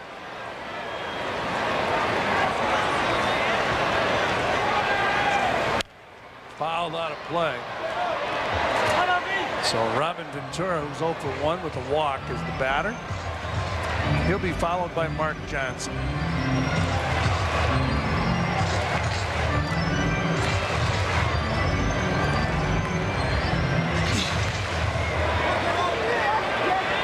You can make some money selling that ice cold beverage today.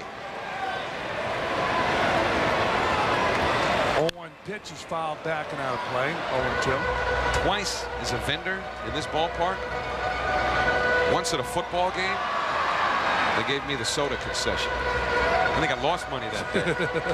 Another time, same thing. Soda on a cold day. Now this guy, he's got the prime stuff today.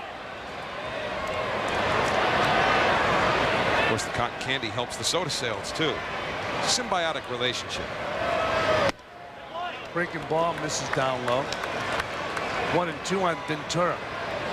So when you come to the ballpark, if you are a vendor, you're told to switch jobs, and nothing's consistent. Well, I was a rookie. I was just up from the minor leagues of vending, and that's what they gave me. You don't argue. They tell you to play, you play.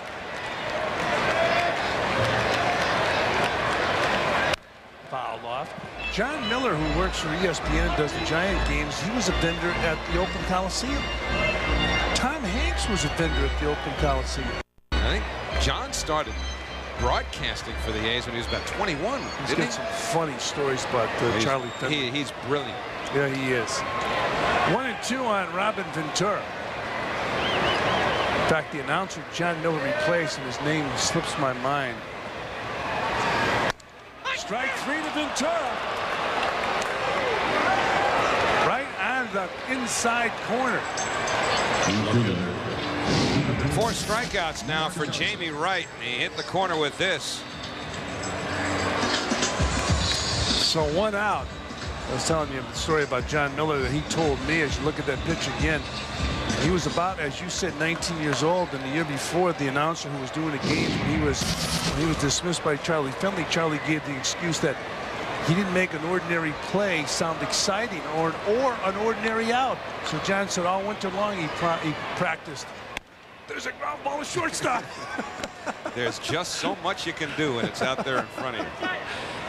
It's 1-0 on Mark Johnson. John Miller is a very funny guy.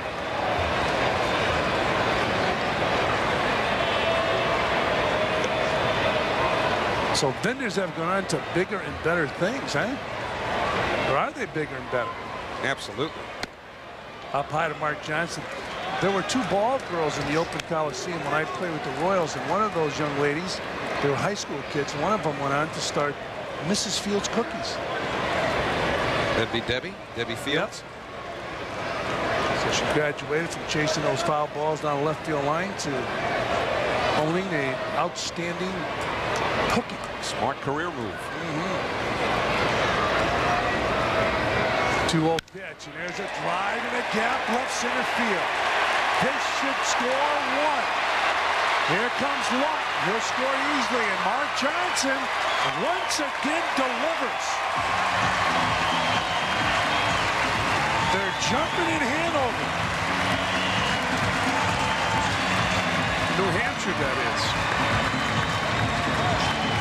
Well, Johnson jumped all over this fastball from Jamie Wright. Goes downstairs for it and shoots it up the gap the other way. Ball on the outer part of the plate. Johnson drills it. And no question, he was going to score Matt Loughlin from first base. So Johnson delivers his 13th run batted in of the year. He goes with a pitch that didn't have a whole lot of life. And Loughlin comes around easily as that ball got all the way to the wall. Johnson holding on at second.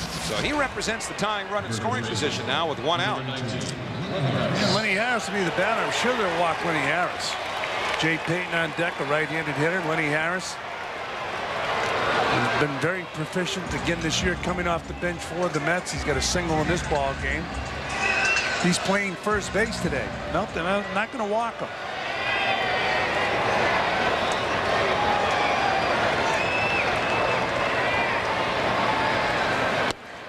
Down and in, ball 1. He may not give him anything to hit, though. Why mess it? Jay Payton on deck. He's hit into a double play today. So the Brewers may well be trying to pitch around Harris. One of the specials on duty just tries to stay some semblance of cool. Let's see if they could set up a double play situation. And the 1-0 pitch. Outside, 2 balls and no strikes. It doesn't look like they want anything to do with him here. Breaking ball down and in. Another breaking ball way off the plate away. Well, if you keep messing with that breaking ball down and in, or down at all, you could bounce it by the catcher. As you look at Jamie Wright's numbers, 91 pitches, 56 strikes. 2-0 pitch, outside, 3 balls, no strikes.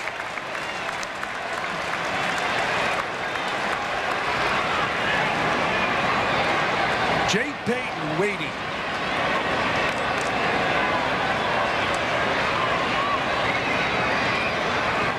Bob Apodaca checking out the lineup card, talking to Davey Lopes, the manager of the Brewers. Pulled to the right side. How about that? Sexton takes it himself. 3-0. He throws him a strike, and I don't blame him. Swing away. He bounces out to first base. 2 men out. Mark Johnson moves to third. They tell you zone the pitch. You got the green light 3-0 as long as it's a pitch in an area where you think you could do some damage. So Jamie Wright throws him a fastball 3-0. Was that a fastball? And then he was on it anyway. Well, it looked like it had a little bit of a break to it. And then he just pounded it into the ground to first base. So 2 men are out. The batter now will be Jay Payton. Big at bat for Payton. Mets trail by 1. We're in the bottom of the 6th inning. There's a strike.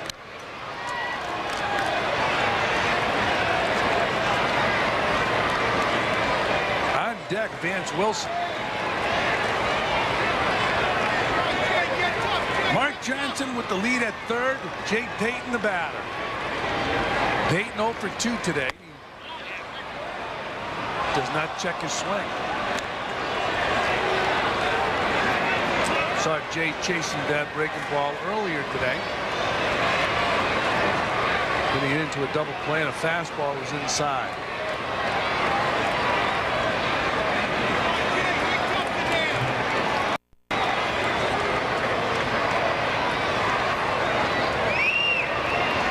They're going away. Wright's pitch up high, almost threw it by Blanco. Well, you could see Blanco yelling at Jamie Wright a little bit, and it's understandable because earlier in the game, Facco was on the ball, but Jay hit into the double play. He set up away, the ball came inside, Payton hit into a double play, and here that ball not only is up, but look where Blanco had to reach to get it. He's leading to the outside part of the plate, now he's got to move over the other way. Again? Well, the breaking ball. They are not together. Either that or Jamie Wright's just missing by a huge margin. Again, shifting away. Look where the ball comes. Back up and in. They're not even close. I'm going to get the catcher out to the mound.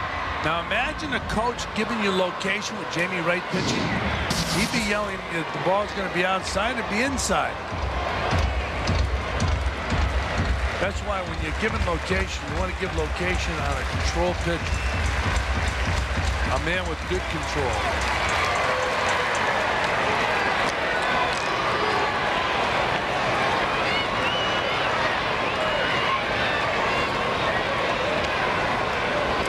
Two-two pitch. Outside, ball 3. Vance Wilson on deck. I'm sure Blanco has that on his mind. Nothing doing in the Milwaukee bullpen, so Jamie Wright's going to have to get out of this himself, at least for the time being. Certainly won't take long for anybody to get loose on a day like this. Full count. Jamie Wright steps off. Situation like this, you don't want Jay Payton to get the hit. You want to make Vance Wilson drive in a run. So you really don't want to give in to Jay. But throw your best pitch.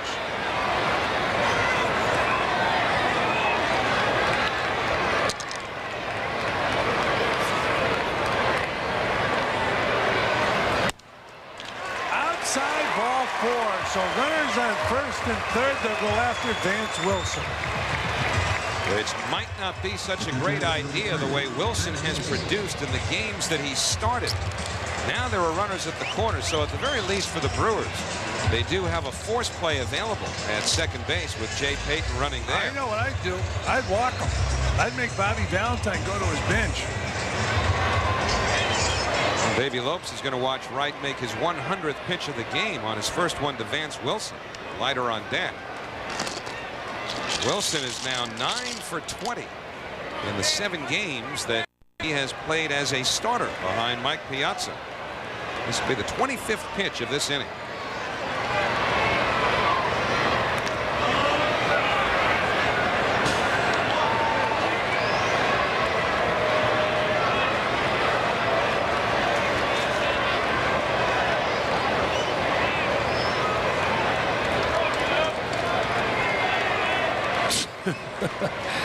Runners on first and third. 2 outs. Breaking ball for a strike. Good hook there.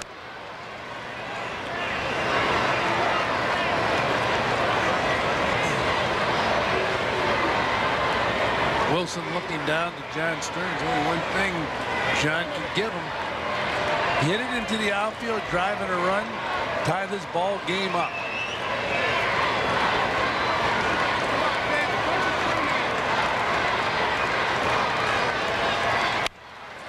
Backing out of play, so it's 0-2 on Vance Wilson. Now Mike DeJean is up in the Milwaukee bullpen. DeJean and Chad Fox, after the trade of David Weathers, pretty much become the key late inning guys for Davey Lopes. At least leading up to his closer.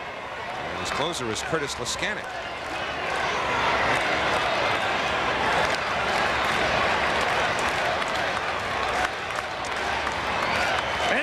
Pitch. Nope, they check Payton at first base.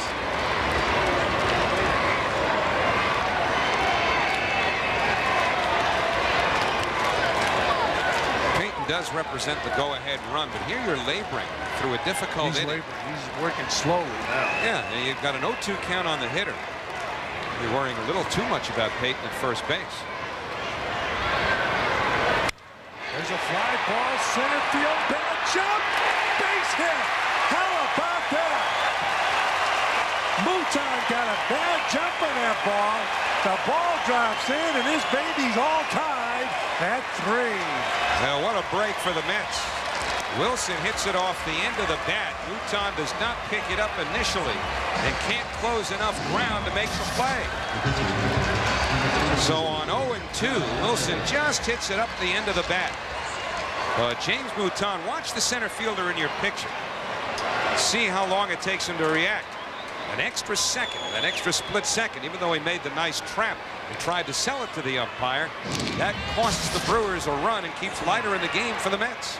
So Al Leiter is trying to bunt for a base hit. He misses 0-1 on Leiter.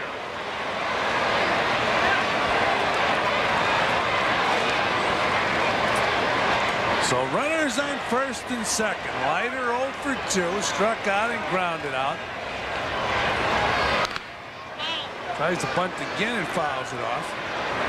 Well, Al's only hit this year is via the bunt. Right here, Al seems to be almost married to the concept. Well, let's face it, that's not a great pitch to bunt. Nor a great looking attempt. Here's the 0-2 pitch. He strikes away. Oh, bad break for Leiter. He had a base hit. But Jamie Wright deflected the ball to Mark Loretta at second base to get Leiter at first. But the Mets have come back and tied this ball game up as we go to the top of the 7th inning. The Mets and the Brewers are all tied on a sunny day at Shea. Back here at Shea Stadium, we go to the top of the 7th inning. The Mets have tied this ball game up.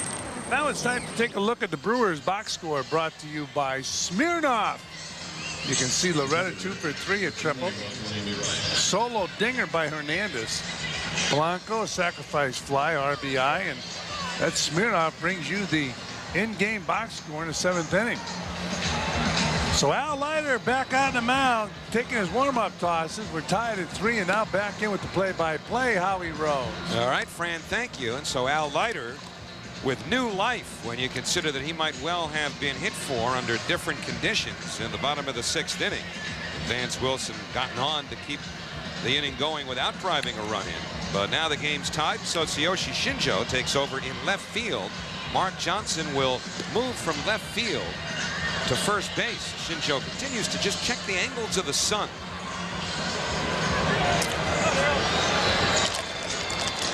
And somebody just cooling off in the Met dugout. They've had the ammonia water going. Now they've got ice packs, anything in order to stay cool on a very, very hot afternoon. And Jamie Wright's going to hit for himself here. Bob Apodaca was saying yesterday, Dak's pitching coach of the Brewers, former Mets pitching coach, that more than most pitchers, Jamie Wright, who takes low for a ball, just absolutely hates to come out of a game. You would think most starting pitchers would fall into that category, but he said Wright takes it to an extreme. They just don't want to bother with an angry 6'5" individual on this hot afternoon. Then the fact that Wright is a pretty good hitter for a pitcher. You know, he swings a nice bat. On the outside corner, 2-1. Aggressive at the plate. Very aggressive. Wright, Mouton, Loretta against Leiter in the 7th. And the count now 2-2. Mets have out-hit Milwaukee 7-5. And this game now tied 3-3. Leiter about to deliver his 100th pitch of the afternoon. And a little dunker right to McEwing. It sounded like Wright broke his back on that fastball from Leiter. So one away in the Milwaukee 7th. Back to the top of the order of James Mouton. Leiter has handled Mouton all 3 times this afternoon after Mouton went 0 for 4 last night.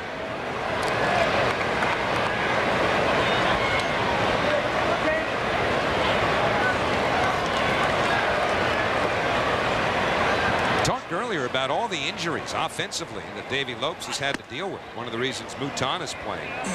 Mouton came in to replace Devon White, who got hurt in the first game of this series, injuring his wrist on a check swing.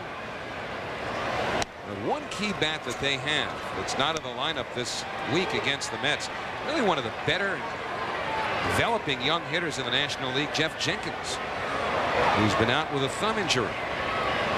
Jeffrey Hammond's out for the year now after shoulder surgery. 2-1 to Mouton.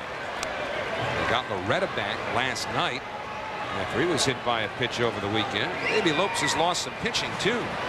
Jeff D'Amico, arguably his best starter on the disabled list. 3-1 to Mouton. After a pretty good start, the Brewers swept the Mets 3 in a row in Milwaukee. Mr. Met was not there though, ably assisting those in need of a drenching here today. The Brewers a different team than the one the Mets saw in April. Oh. Bill Welke's going to love that. Then he wanted to get into Mouton's face. He went around Vance Wilson and started giving him 3-2. And that was a pitch that I guess it was too close to take. Was it? Take another look. Yeah, it was in the corner. Well, he was ahead in the count 3-1. Now it's full, and after that move, anything near the plate, he better be swinging. He is, and he fouls it back. I think Bill Welke will punch him out on anything in the neighborhood of home plate. I don't think so. You know, he sincerely thought it was ball 4. He started down at first base, so Wilkie showed him up by putting the fingers up as he turned around, saying, look at this, it's 3-2.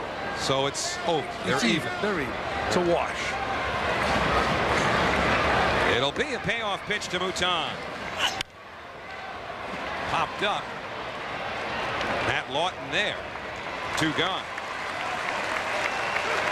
2 out, nobody on. Let's take a look at what's coming up for the Mets on the Delta upcoming schedule.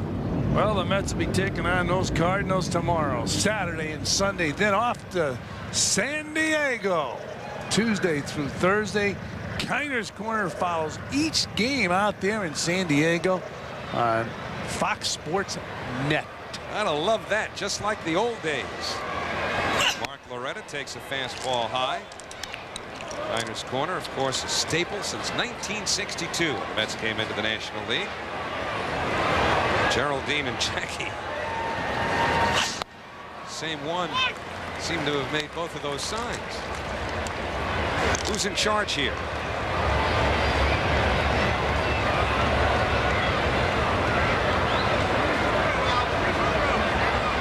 One to Loretta, who's got 2 out of 3, and he gets tired of waiting for Leiter. Loretta had only been 2 for 16 against Leiter coming in. He's got 2 hits off him today. And now it's 1 ball and 2 strikes on Mark Loretta. 3-3 ball game. That's tying it for the first time in the 6th inning. They had trailed 2-0 and then 3-1. Leiter ready. 2-2.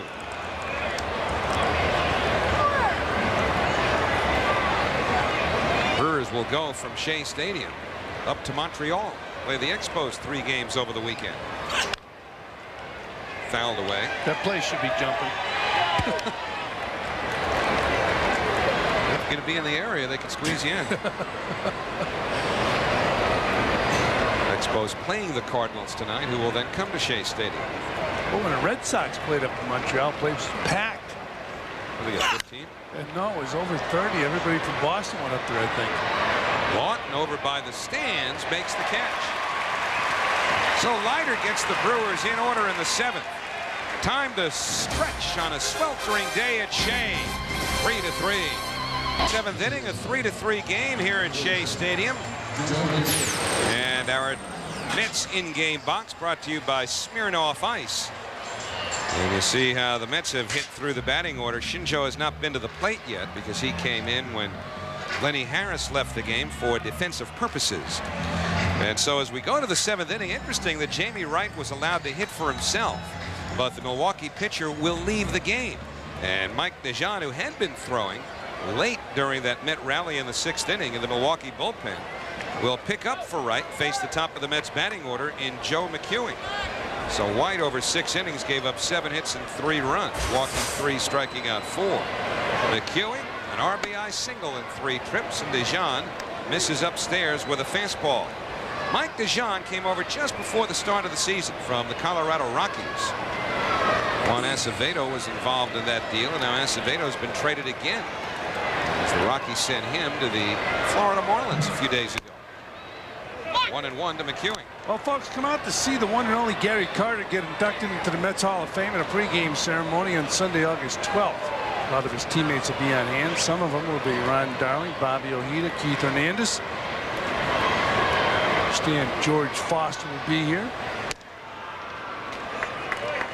2-1 to McEwing. Just ran into Bob Uecker walking down the hallway. Ueck's dressed for this game. He's got shorts on and a workout T-shirt. Oh boy. Ueck's ready to play.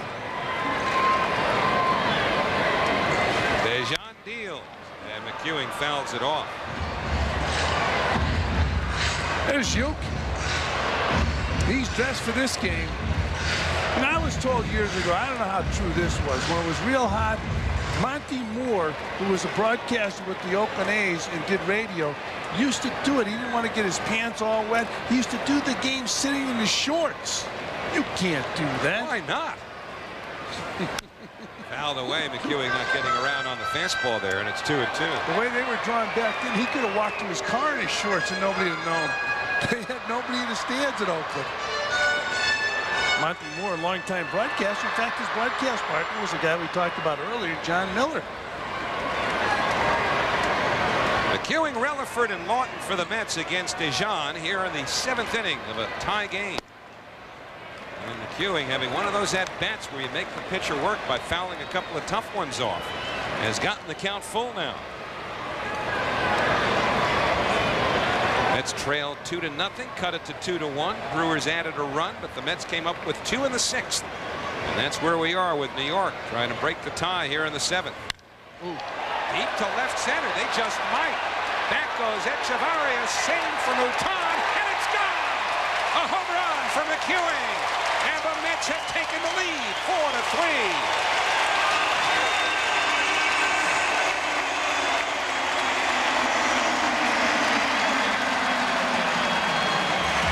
Valentine loves him, and he just continues to find ways to produce runs. He drove one in with a base hit in the 5th. This is his 6th home run of the year to put New York in front for the first time today. Well, the Mets picked him up for Jesse Orosco. Everybody was surprised the Cardinals traded him, and boy, has he produced as a Met in every role he's been put in. The other night, a big pinch hit appearance where he drove in 2 runs, and now a home run to put the Mets in front 4-3. How about Joe McEwing? 0-1 to Desi Relaford.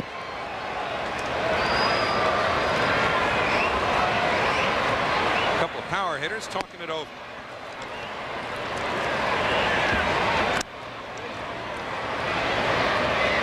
So 1-1 to Relaford as the Mets have taken the lead for the first time. So Jackie, the guy came through.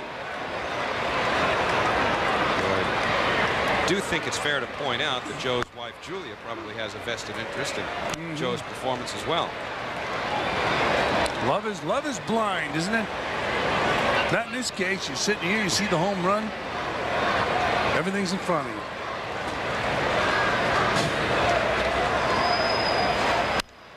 Fouled away by Relaford, 2-2. They say love is blind. In fact, I think you said it. Well, Mickey and Sylvia said love is strange. Yeah, there's a few bars. Absolutely not.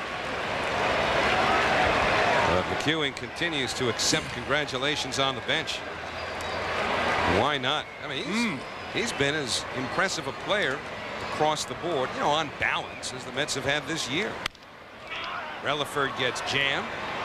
And Loretta throws him out, 1 gone. Well, you could see why Joe McEwing would be a popular player wherever he played. Took him a while to get out of the minor leagues. He fought his way through the Cardinals system, got to the big leagues, and boy, one year he really performed for the Cardinals, performed so well they traded him the following year. Tony La Russa said one of the toughest deals he ever had to make. Watching Joe McEwing go to the rival Mets. 1-0 to Matt Loughlin. 7 pitches to Joe McEwing, and his baby right here is the one he hit over the wall. So Joe McEwing picking up a home run and giving the Mets a 1-run lead. But again, a real good at bat, apart from the fact that he hit it out of the ballpark. I mean, forget about that for a moment. He wound up hitting a payoff pitch after a couple of foul balls on some pretty tough pitches by DeJean. He managed to work the count full after keeping himself alive with those foul balls, then got a pitch he could drive and hit it out of the yard. You talk about solid at-bats. It's not always the end result. It's just putting yourself in position to get a pitch that you can do something with. Certainly McEwing got all of that.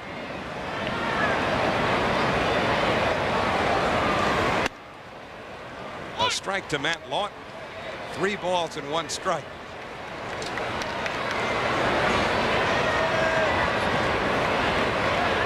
Loughlin 1 out of 3. And DeJean delivers inside, ball 4.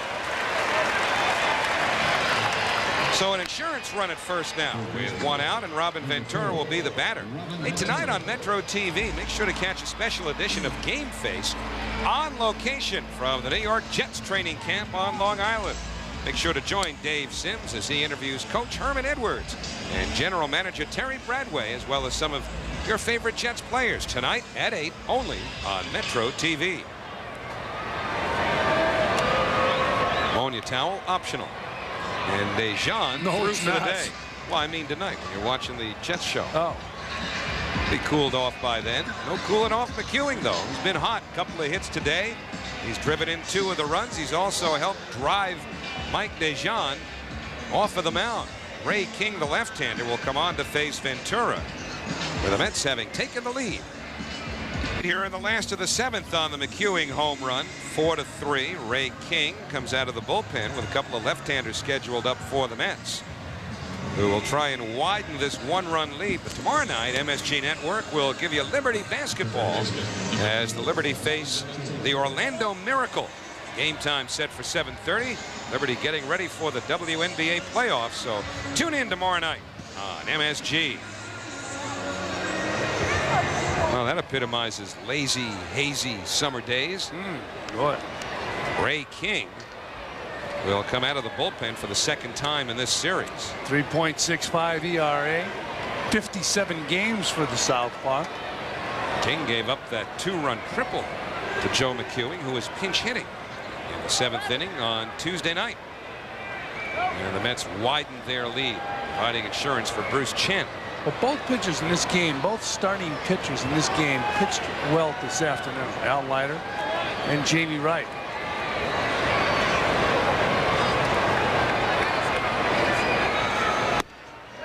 Ray King was the pitcher for Milwaukee on that controversial steal. It wasn't a steal because it was a difference on the part of the defense, but Ricky Henderson, with that 12-5 lead for San Diego, took second base. And not only was Ray King incensed, but certainly so was his manager. You know all about that, Davey Lopes. So much so that he wound up getting suspended for 2 games. Then our friends at Elias came through with the smoking gun. Yes, they did. Last night, they told us that 7 times in Davey Lopes' career, he did exactly what he was all over Ricky Henderson for doing. Yeah, but he meant do as I say, not as I do. Guess so. 7 times he did it. Lawton started, stopped. Blanco didn't pick that up, though. Well, you know what? Somebody must have yelled, there he goes. Lawton was about a quarter of the way down to second base. I did that one time. Nobody ran and nobody covered. See, you hear somebody yell? His reaction was because somebody yelled. And he got rid of that ball, and it was nice. Got it down there. He was throwing Lawton out by 40 feet. But, you know, they tell you the dugout will let you know. Well, as a catcher, you come out and shoot and you try and take a look. But, boy, Blanco got rid of that ball in a hurry, didn't he? And we picked up that sound.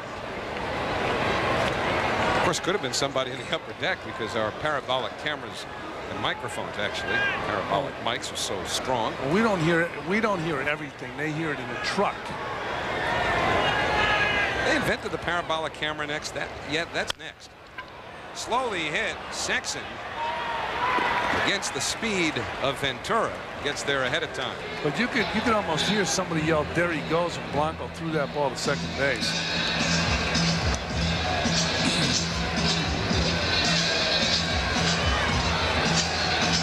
So Ventura bounces to first. Lawton now at second. And Bobby Valentine will go to his bench. There you go, parabolic mic, no lens necessary.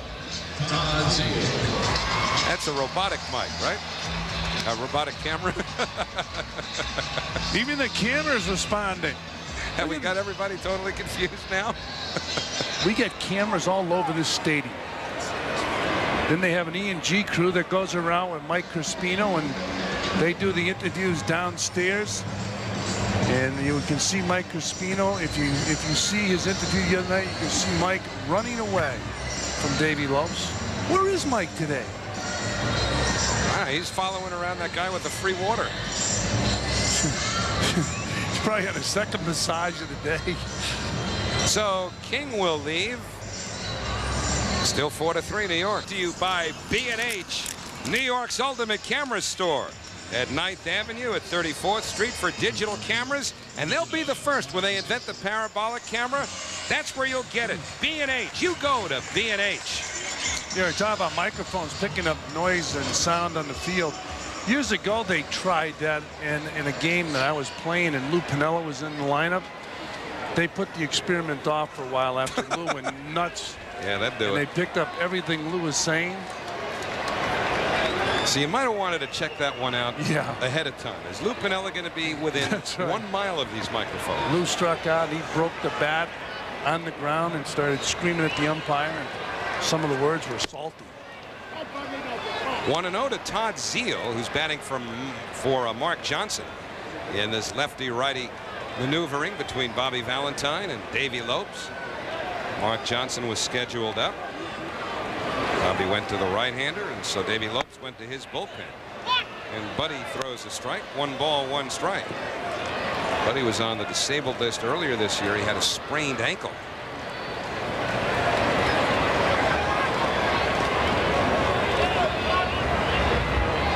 Lawton in scoring position with 1 out.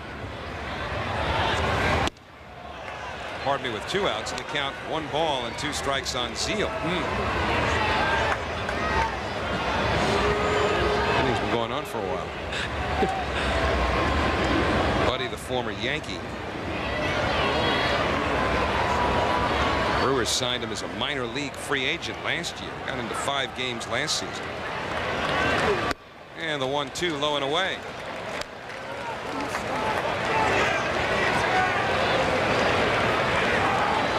That picture for Love of the Game. Does he look familiar here? Kevin Costner movie where Kevin was a pitcher. Mike Buddy was in that movie as well. You saw the movie or you read the press guy? Both.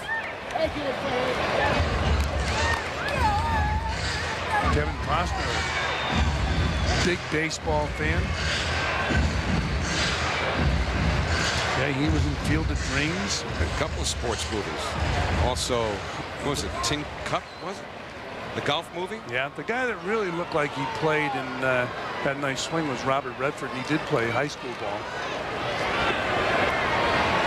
Bull Durham, also a vehicle for Kevin Costner. That's hit hard by Zeal. Lou Collier throws him out. And the side retired in the 7th. The big hit, though, belongs to Super Joe. He puts the Mets on top as we head Shea to Stadium. Al Leiter working on a 5-hitter going to the top of the 8th inning. And talking with Charlie Huff, the pitching coach, yesterday, he was saying that sometimes you've got to know when to go to the hitter's strengths, when to pitch to their strengths rather than their weaknesses. And last inning, Al Leiter threw 19 pitches. 18 of them were fastballs. Now, this Brewers team is a fastball hitting team, but it's hot out here. Close to 100 degrees and above, and their bats might be slowing down just a little bit as the day wears on. So Leiter went almost all fastballs, 18 fastballs, 1 changeup last inning. Let's see what he goes with here in the 8th. Howie, back to you. Well, Bobby Valentine was just out talking to the home plate ump Bill Welke, informing him of all of these changes that are in motion as we speak. Shinjo will go from left to right. McEwing had gone from shortstop out to right field to replace Lawton. Then realized Bobby wanted him in left field, so they crisscross, and Ray Ordonez comes on to play shortstop. Todd Zeal, by the way, stays in the game. He goes to first base. So we go to the 8th. Mets on top 4-3. 0-1 to Jeremy Burnett. Well, this is the dynamite inning for the Brewers. If there's going to be any offensive explosions, you got Burnett and Sexton coming up in this inning, the middle of their lineup. Up and in with a fastball 1-1. As you look ahead, I would doubt, without knowing for absolute certain whether or not Armando Benitez is available, but I would doubt the Mets would use Benitez today. Fastball, some chin music. Benitez had a very difficult 9th inning last night, giving up a couple of home runs, the double. Still wound up with a rule book save. And Benitez also pitched the night before, though he only threw 12 pitches in the game on Tuesday night. Rick White is throwing in the bullpen now, and that would free up John Franco should Bobby Valentine choose that route for closing responsibilities today. But right now, Leiter's behind Burnett's 3-1. Leiter has fought through this heat getting to 117 pitches. This ball hit in the air to center. Jay Payton moving to the gap, and there's one away. So Burnett's out on the fly ball. One down, and Richie Sexson coming up. So Rick White throwing in the bullpen for the Mets. Al Leiter has gone a long way in this game. He has a 1-run lead. He's given up 3 runs on 5 hits. And this guy here is a threat. A lot of power, 28 home runs, 76 RBIs. High to Sexson, 1-0. Richie has walked twice, flied out once. Accomplishment for him is that he hasn't struck out yet today. But he has 130 other times, more than any other player in the major leagues this year. And Leiter with a 1-0. And it rides inside. Now missing with a cutter. It's 2-0. See the heat radiating after the 7 train departs.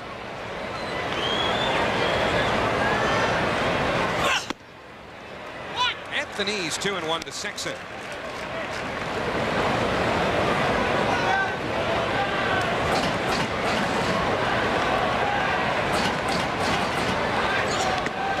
Downstairs with a breaking ball.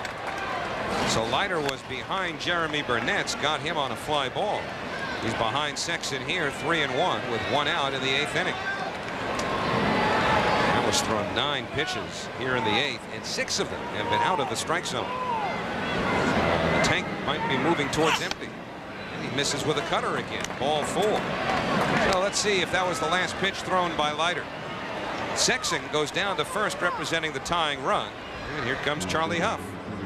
So Charlie Huff with Rick White throwing in a bullpen will go out and check with Leiter, find out if he does have anything else in the gas tank. No sign has been made yet. Rick White is plenty loose in the bullpen.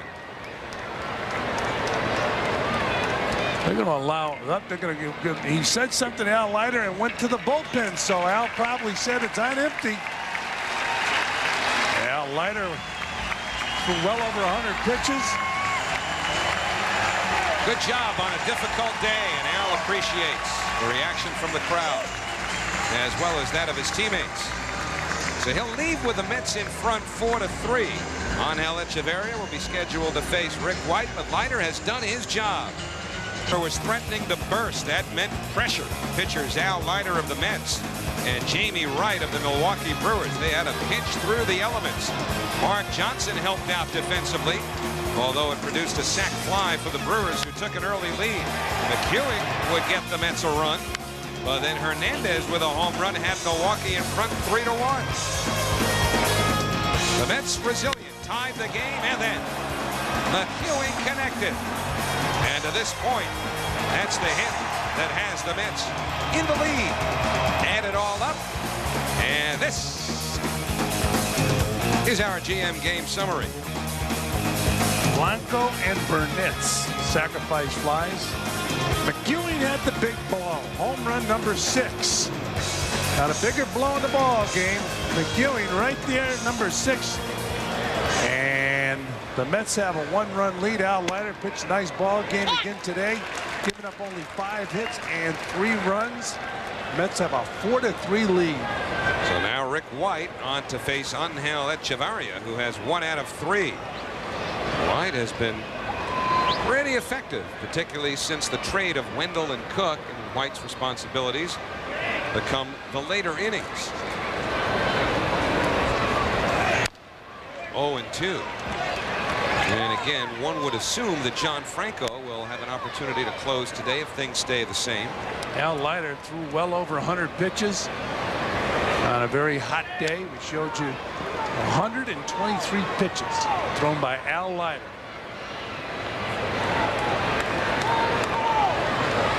Armando Benitez struggled last night, was successful the night before.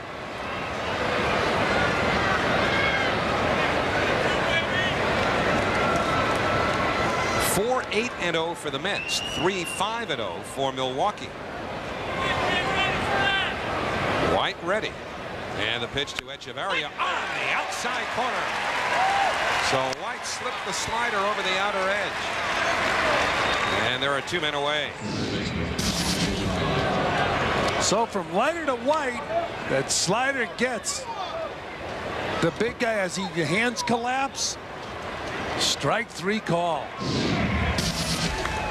1 batter faced, 1 batter struck out by White. Now he'll go after Lou Collier. Collier grounded to third, sacrificed, and then grounded to third again.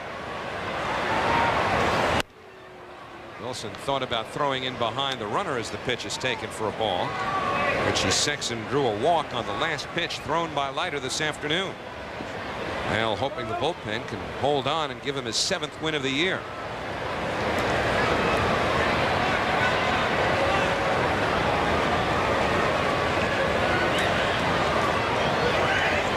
White deals away and the count 2-0. Phillies are losing their game at home this afternoon. They had a 2-0 lead early on San Diego. Padres have scored 5 unanswered runs and lead 5-2 in the 7th inning. Arizona and Florida are scoreless in the last of the 7th. That game being played at Pro Players Stadium. And the Cubbies scoreless with Colorado, bottom of the 2nd at Wrigley Field. 3-0 now on Collier. How about the way Houston's playing? The Cubs with a big win yesterday in the afternoon. Put the pressure on the Astros. The Astros won. They're just 2.5 back. Hernandez, who has a home run in this game, is the on-deck hitter. Right there, it's 3-1 to Collier. Cleveland and Minnesota, big American League game. They're 3-3 in the last of the 5th inning. Indians with a 1-game lead now over the Twins in the Central Division. Games in the bottom of the 5th. We're told there have been 5 errors. Full count now, even though Wilson got clipped with that foul ball from Collier. Now White has gotten Collier to 3-2. Well, Wilson has a couple hits in this game, so it doesn't sting quite as much when you're having a good day. When you're 0 for 4, it hurts a lot more. So he has to keep that bare hand out there because there's a runner on first base. It could be a running situation. You got to be ready to throw. The only way you're going to be ready to throw, quickly get the ball out of the glove. Therefore, you have to keep that bare hand out in harm's way. Automatic start now for Sexton on 3-2, and he'll have to come back as Collier fouls it off.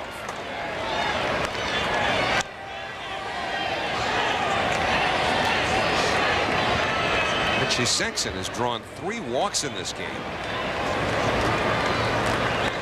Dave Engel, the Mets hitting instructor, working with Matt Lawton there in the Met dugout. Matt started this game, came out as part of the maneuvering made by Bobby Valentine just before this 8th inning. 3-2 to Collier. Sexton on his way, and it's hit in the air to center field. Jay Payton has a beat, fighting the sun, and he wins the battle. So Leiter sees White do his job after Al does his. 4-3 Mets, middle of the 8th. And here in the middle of the heat, bobblehead boy is hanging in there. He's even got a little ammonia water on that towel. So as we go to the last of the 8th, the Mets will look for some insurance here. Leading 4-3. Tsuyoshi Shinjo, his first plate appearance. And Don Buddy misses outside. 1 ball, no strikes.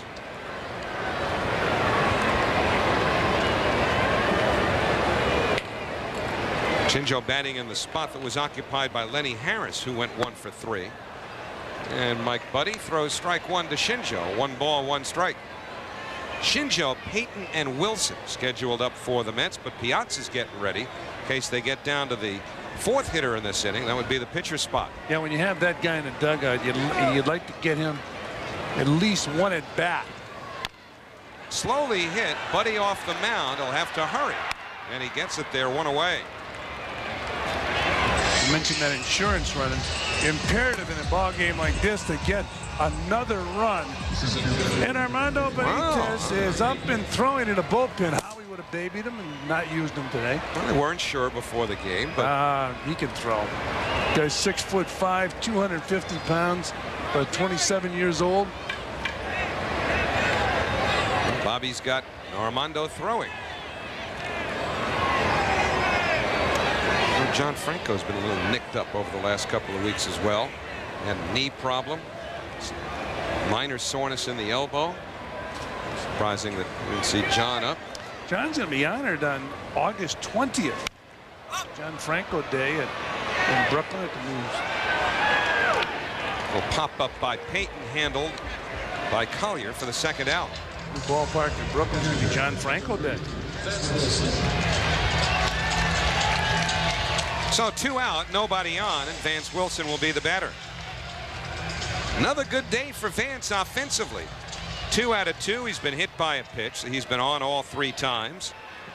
10 out of 21 in games that he has started. This being the 7th.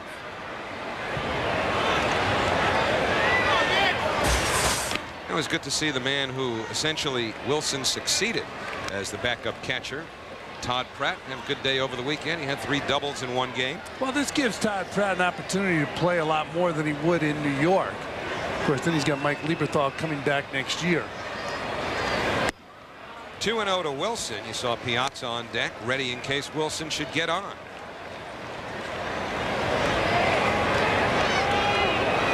And Lieberthal blew out his knee on the bases back in May. Gone for the season. He's had some trouble staying healthy since coming up with the Phillies, but he's got a lot of talent, good all-around catcher, good thrower. And he's had some productive years with the bat.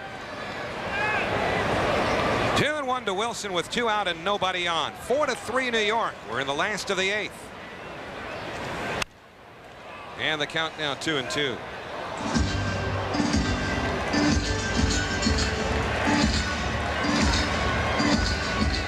Wilson was out of options, so when the Mets were looking for some relief for Mike Piazza, they got Gary Bennett. But one of the things that Bennett gave Steve Phillips was some roster flexibility because he had options.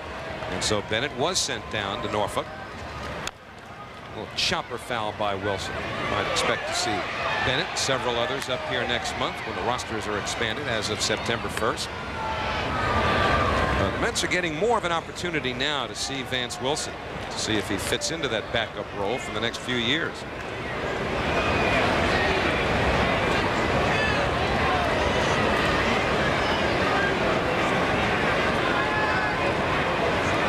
Two balls, 2 strikes, 2 outs. And Wilson continues to foul him away. Well, Wilson had a nice day today with 2 singles.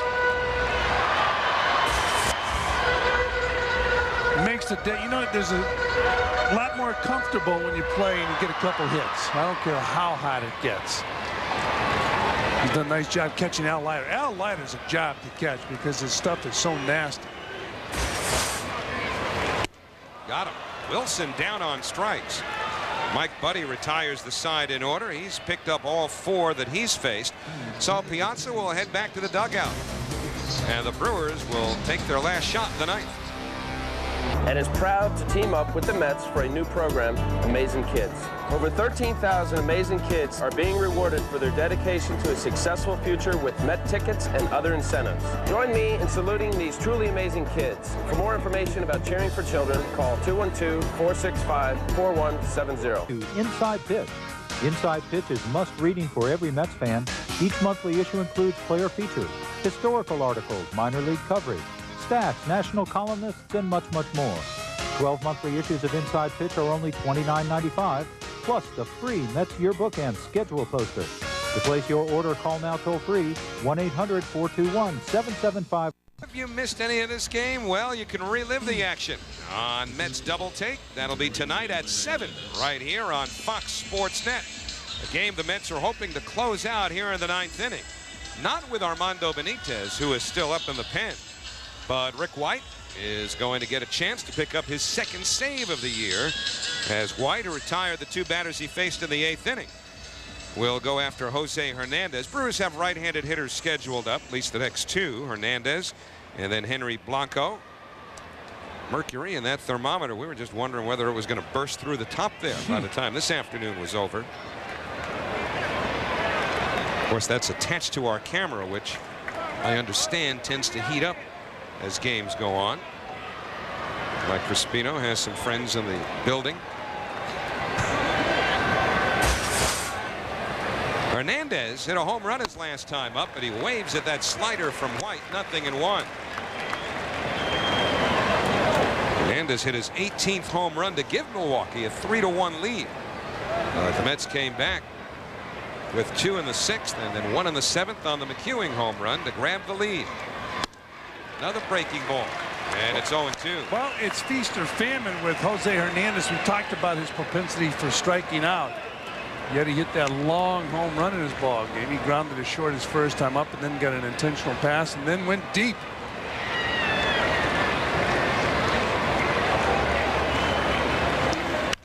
Fouled away. Got a long swing, but a powerful swing when he makes contact. Strike out a lot. You are a guy that has a weakness for the breaking ball, especially a bad breaking ball. It's 0-2 on Hernandez. I'll bet if Rick White threw that breaking ball off the plate. Little fastball. Still 0-2. Rick White looking for his second save this year with the Mets. He had one last year in the 22 games that he pitched after coming over from the Tampa Bay Devil Rays.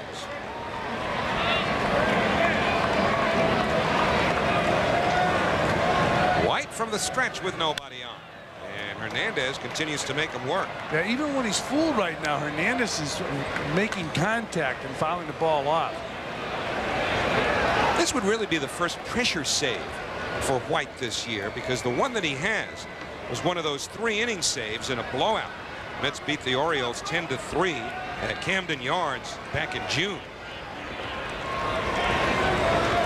Got him with a breaking ball. So White strikes out Hernandez. 1 down in the 9th. Second strikeout for Rick White. Well, he has that long swing. Watch his hands back in a hitting position. Long stride. And he swings right over the top of the breaking ball. Here's the pitch tracks, all the pitches in the same area, and there's that baby swung and missed that. The thing is, when you see somebody that strikes out a lot, you got to throw them a lot of breaking balls, set them up with a fastball, don't let them hit that fastball. They're not striking out a whole lot on that fastball, because to get to the big leagues, you've got to be able to hit the fastball or you won't be in the major leagues. So now Mark Sweeney will bat for the catcher Henry Blanco. And this is another indication of why Davey Lopes allowed Jamie Wright to hit for himself in the 7th, even though Wright would not go back to the mound to pitch in the last of the 7th. A couple of banged up players on the bench. Belliard with the ankle from last night. Devon White with the wrist from early in the series. They only carry 5 extra players because they use 12 pitchers. So he wanted to save his pinch hitters for the 9th inning. And Sweeney has some power, as Benitez found out last night. Last night, Sweeney turned that fastball around. This was a back-to-back home run with Richie Sexton. That's the back part of that back-to-back home run, as Sweeney tattooed the ball over the right field wall.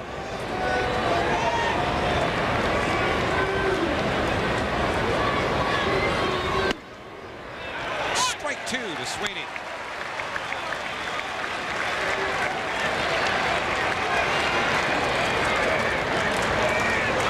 So Sweeney behind in the count, 0-2. Raul Casanova, who also had a home run in last night's game, is on deck to bat for the pitcher Mike Buddy. 0-2 with 1 out. 4-3 New York. We're in the 9th. Shinjo very deep in right. Payton a step the other way in center. Strike 3 call.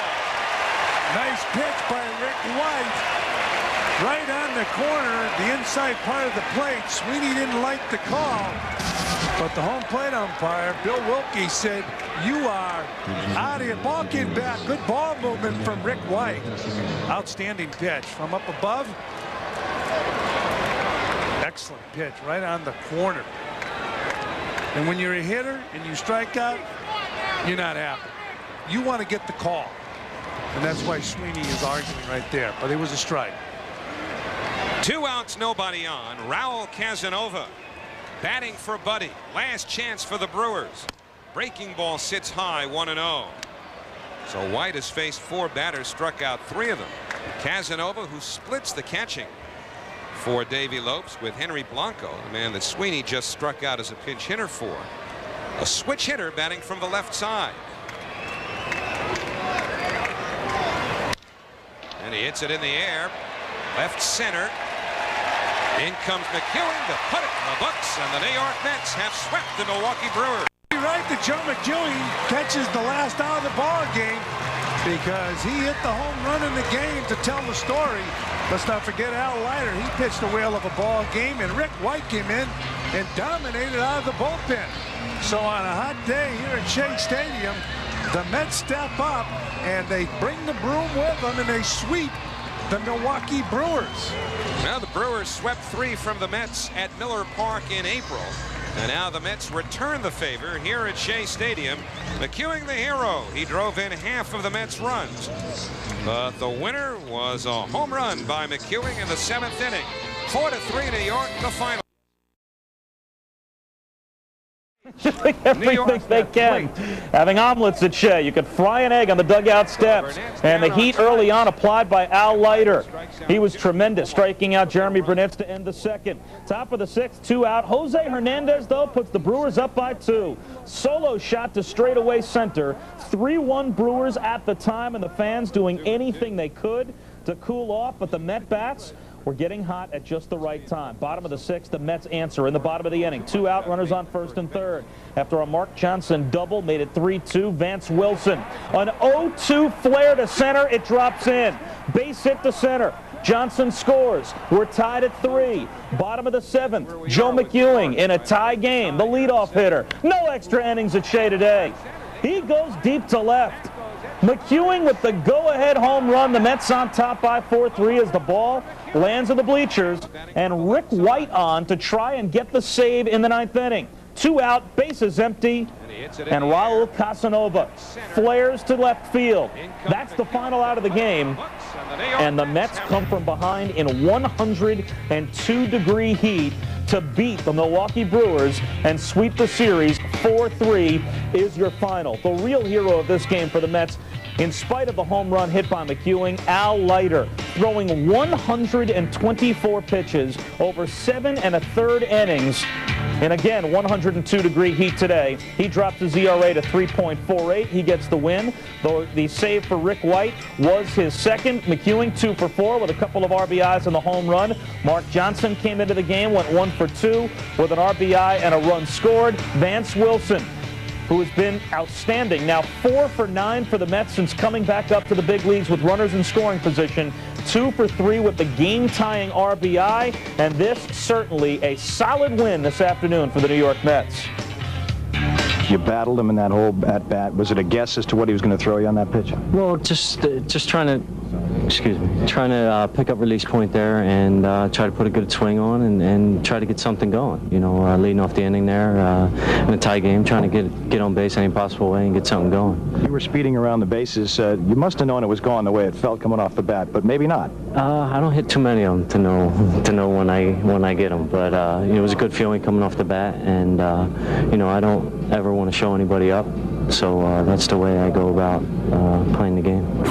Were you determined to pitch until your team got a lead for you today? I was. I said that I got to stay in there. Hopefully, cross my fingers to get a win out of this. But no, he came to me after the 7th. He said, "How do you feel?" I feel just as crummy as I did after the first pitch. Don't ever ask me how I feel, because I'll never take myself out of the game. And you know, Joey ends up getting the game-winning home run, and I think what he wanted me to make sure that I got Brunetz out, and then once I walked Sexton, that was it. Playing behind Al Leiter today, you knew the temperatures. Obviously, you were under the conditions he was under. What do you think of his performance? Oh, it was outstanding. I mean, he gutted it out and pitched a great ball game, and we got great pitching this whole series, and it was a good series for us, and hopefully we carry the momentum into this weekend. Hey, it's a giveaway day. The first 15,000 kids getting a comic book. That's trying to sweep the Giants. They've won 3 in a row and 7 of 8. guess you could say they're playing super baseball, and that would in fact be appropriate because several of the Mets featured as superheroes in a comic book distributed to the first 15,000 kids at Shea today. Mike Piazza's in it, John Franco, Jay Payton, Kevin Apier. It's all about asthma awareness. Kevin Apier has a mild case of asthma. Caught up to Jay Payton before the game, asked him what it's like being a superhero. I don't know. I wish I had all the powers that this guy supposedly has. I might be doing all right now. It's for a good cause, right? Asthma awareness? Yeah, definitely. You know, it's nice, something different. I didn't know I was getting put in it, but I wish I looked like that in real life. Yeah, I know you work out hard in the off season, but those are some guns the character has. It's nice. I think they got me a little bit bigger than Mike, so it's pretty good. I like this. Let's check out the real tries versus the... I don't know about it. Carter's life. The kid will receive the Mets' highest honor by going into the team's Hall of Fame. Today, along with other 86 world champions, Ron Darling, George Foster, and Rafael Santana, Carter visited the VA veterans with spinal cord injuries in the Bronx. The Mets Hall of Fame ceremonies will take place around 12:30 before tomorrow's game with the Cardinals.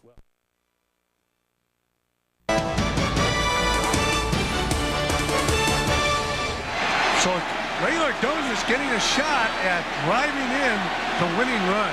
He had a shot in the 7th with Zeal at 3rd and 2 out and grounded to 2nd.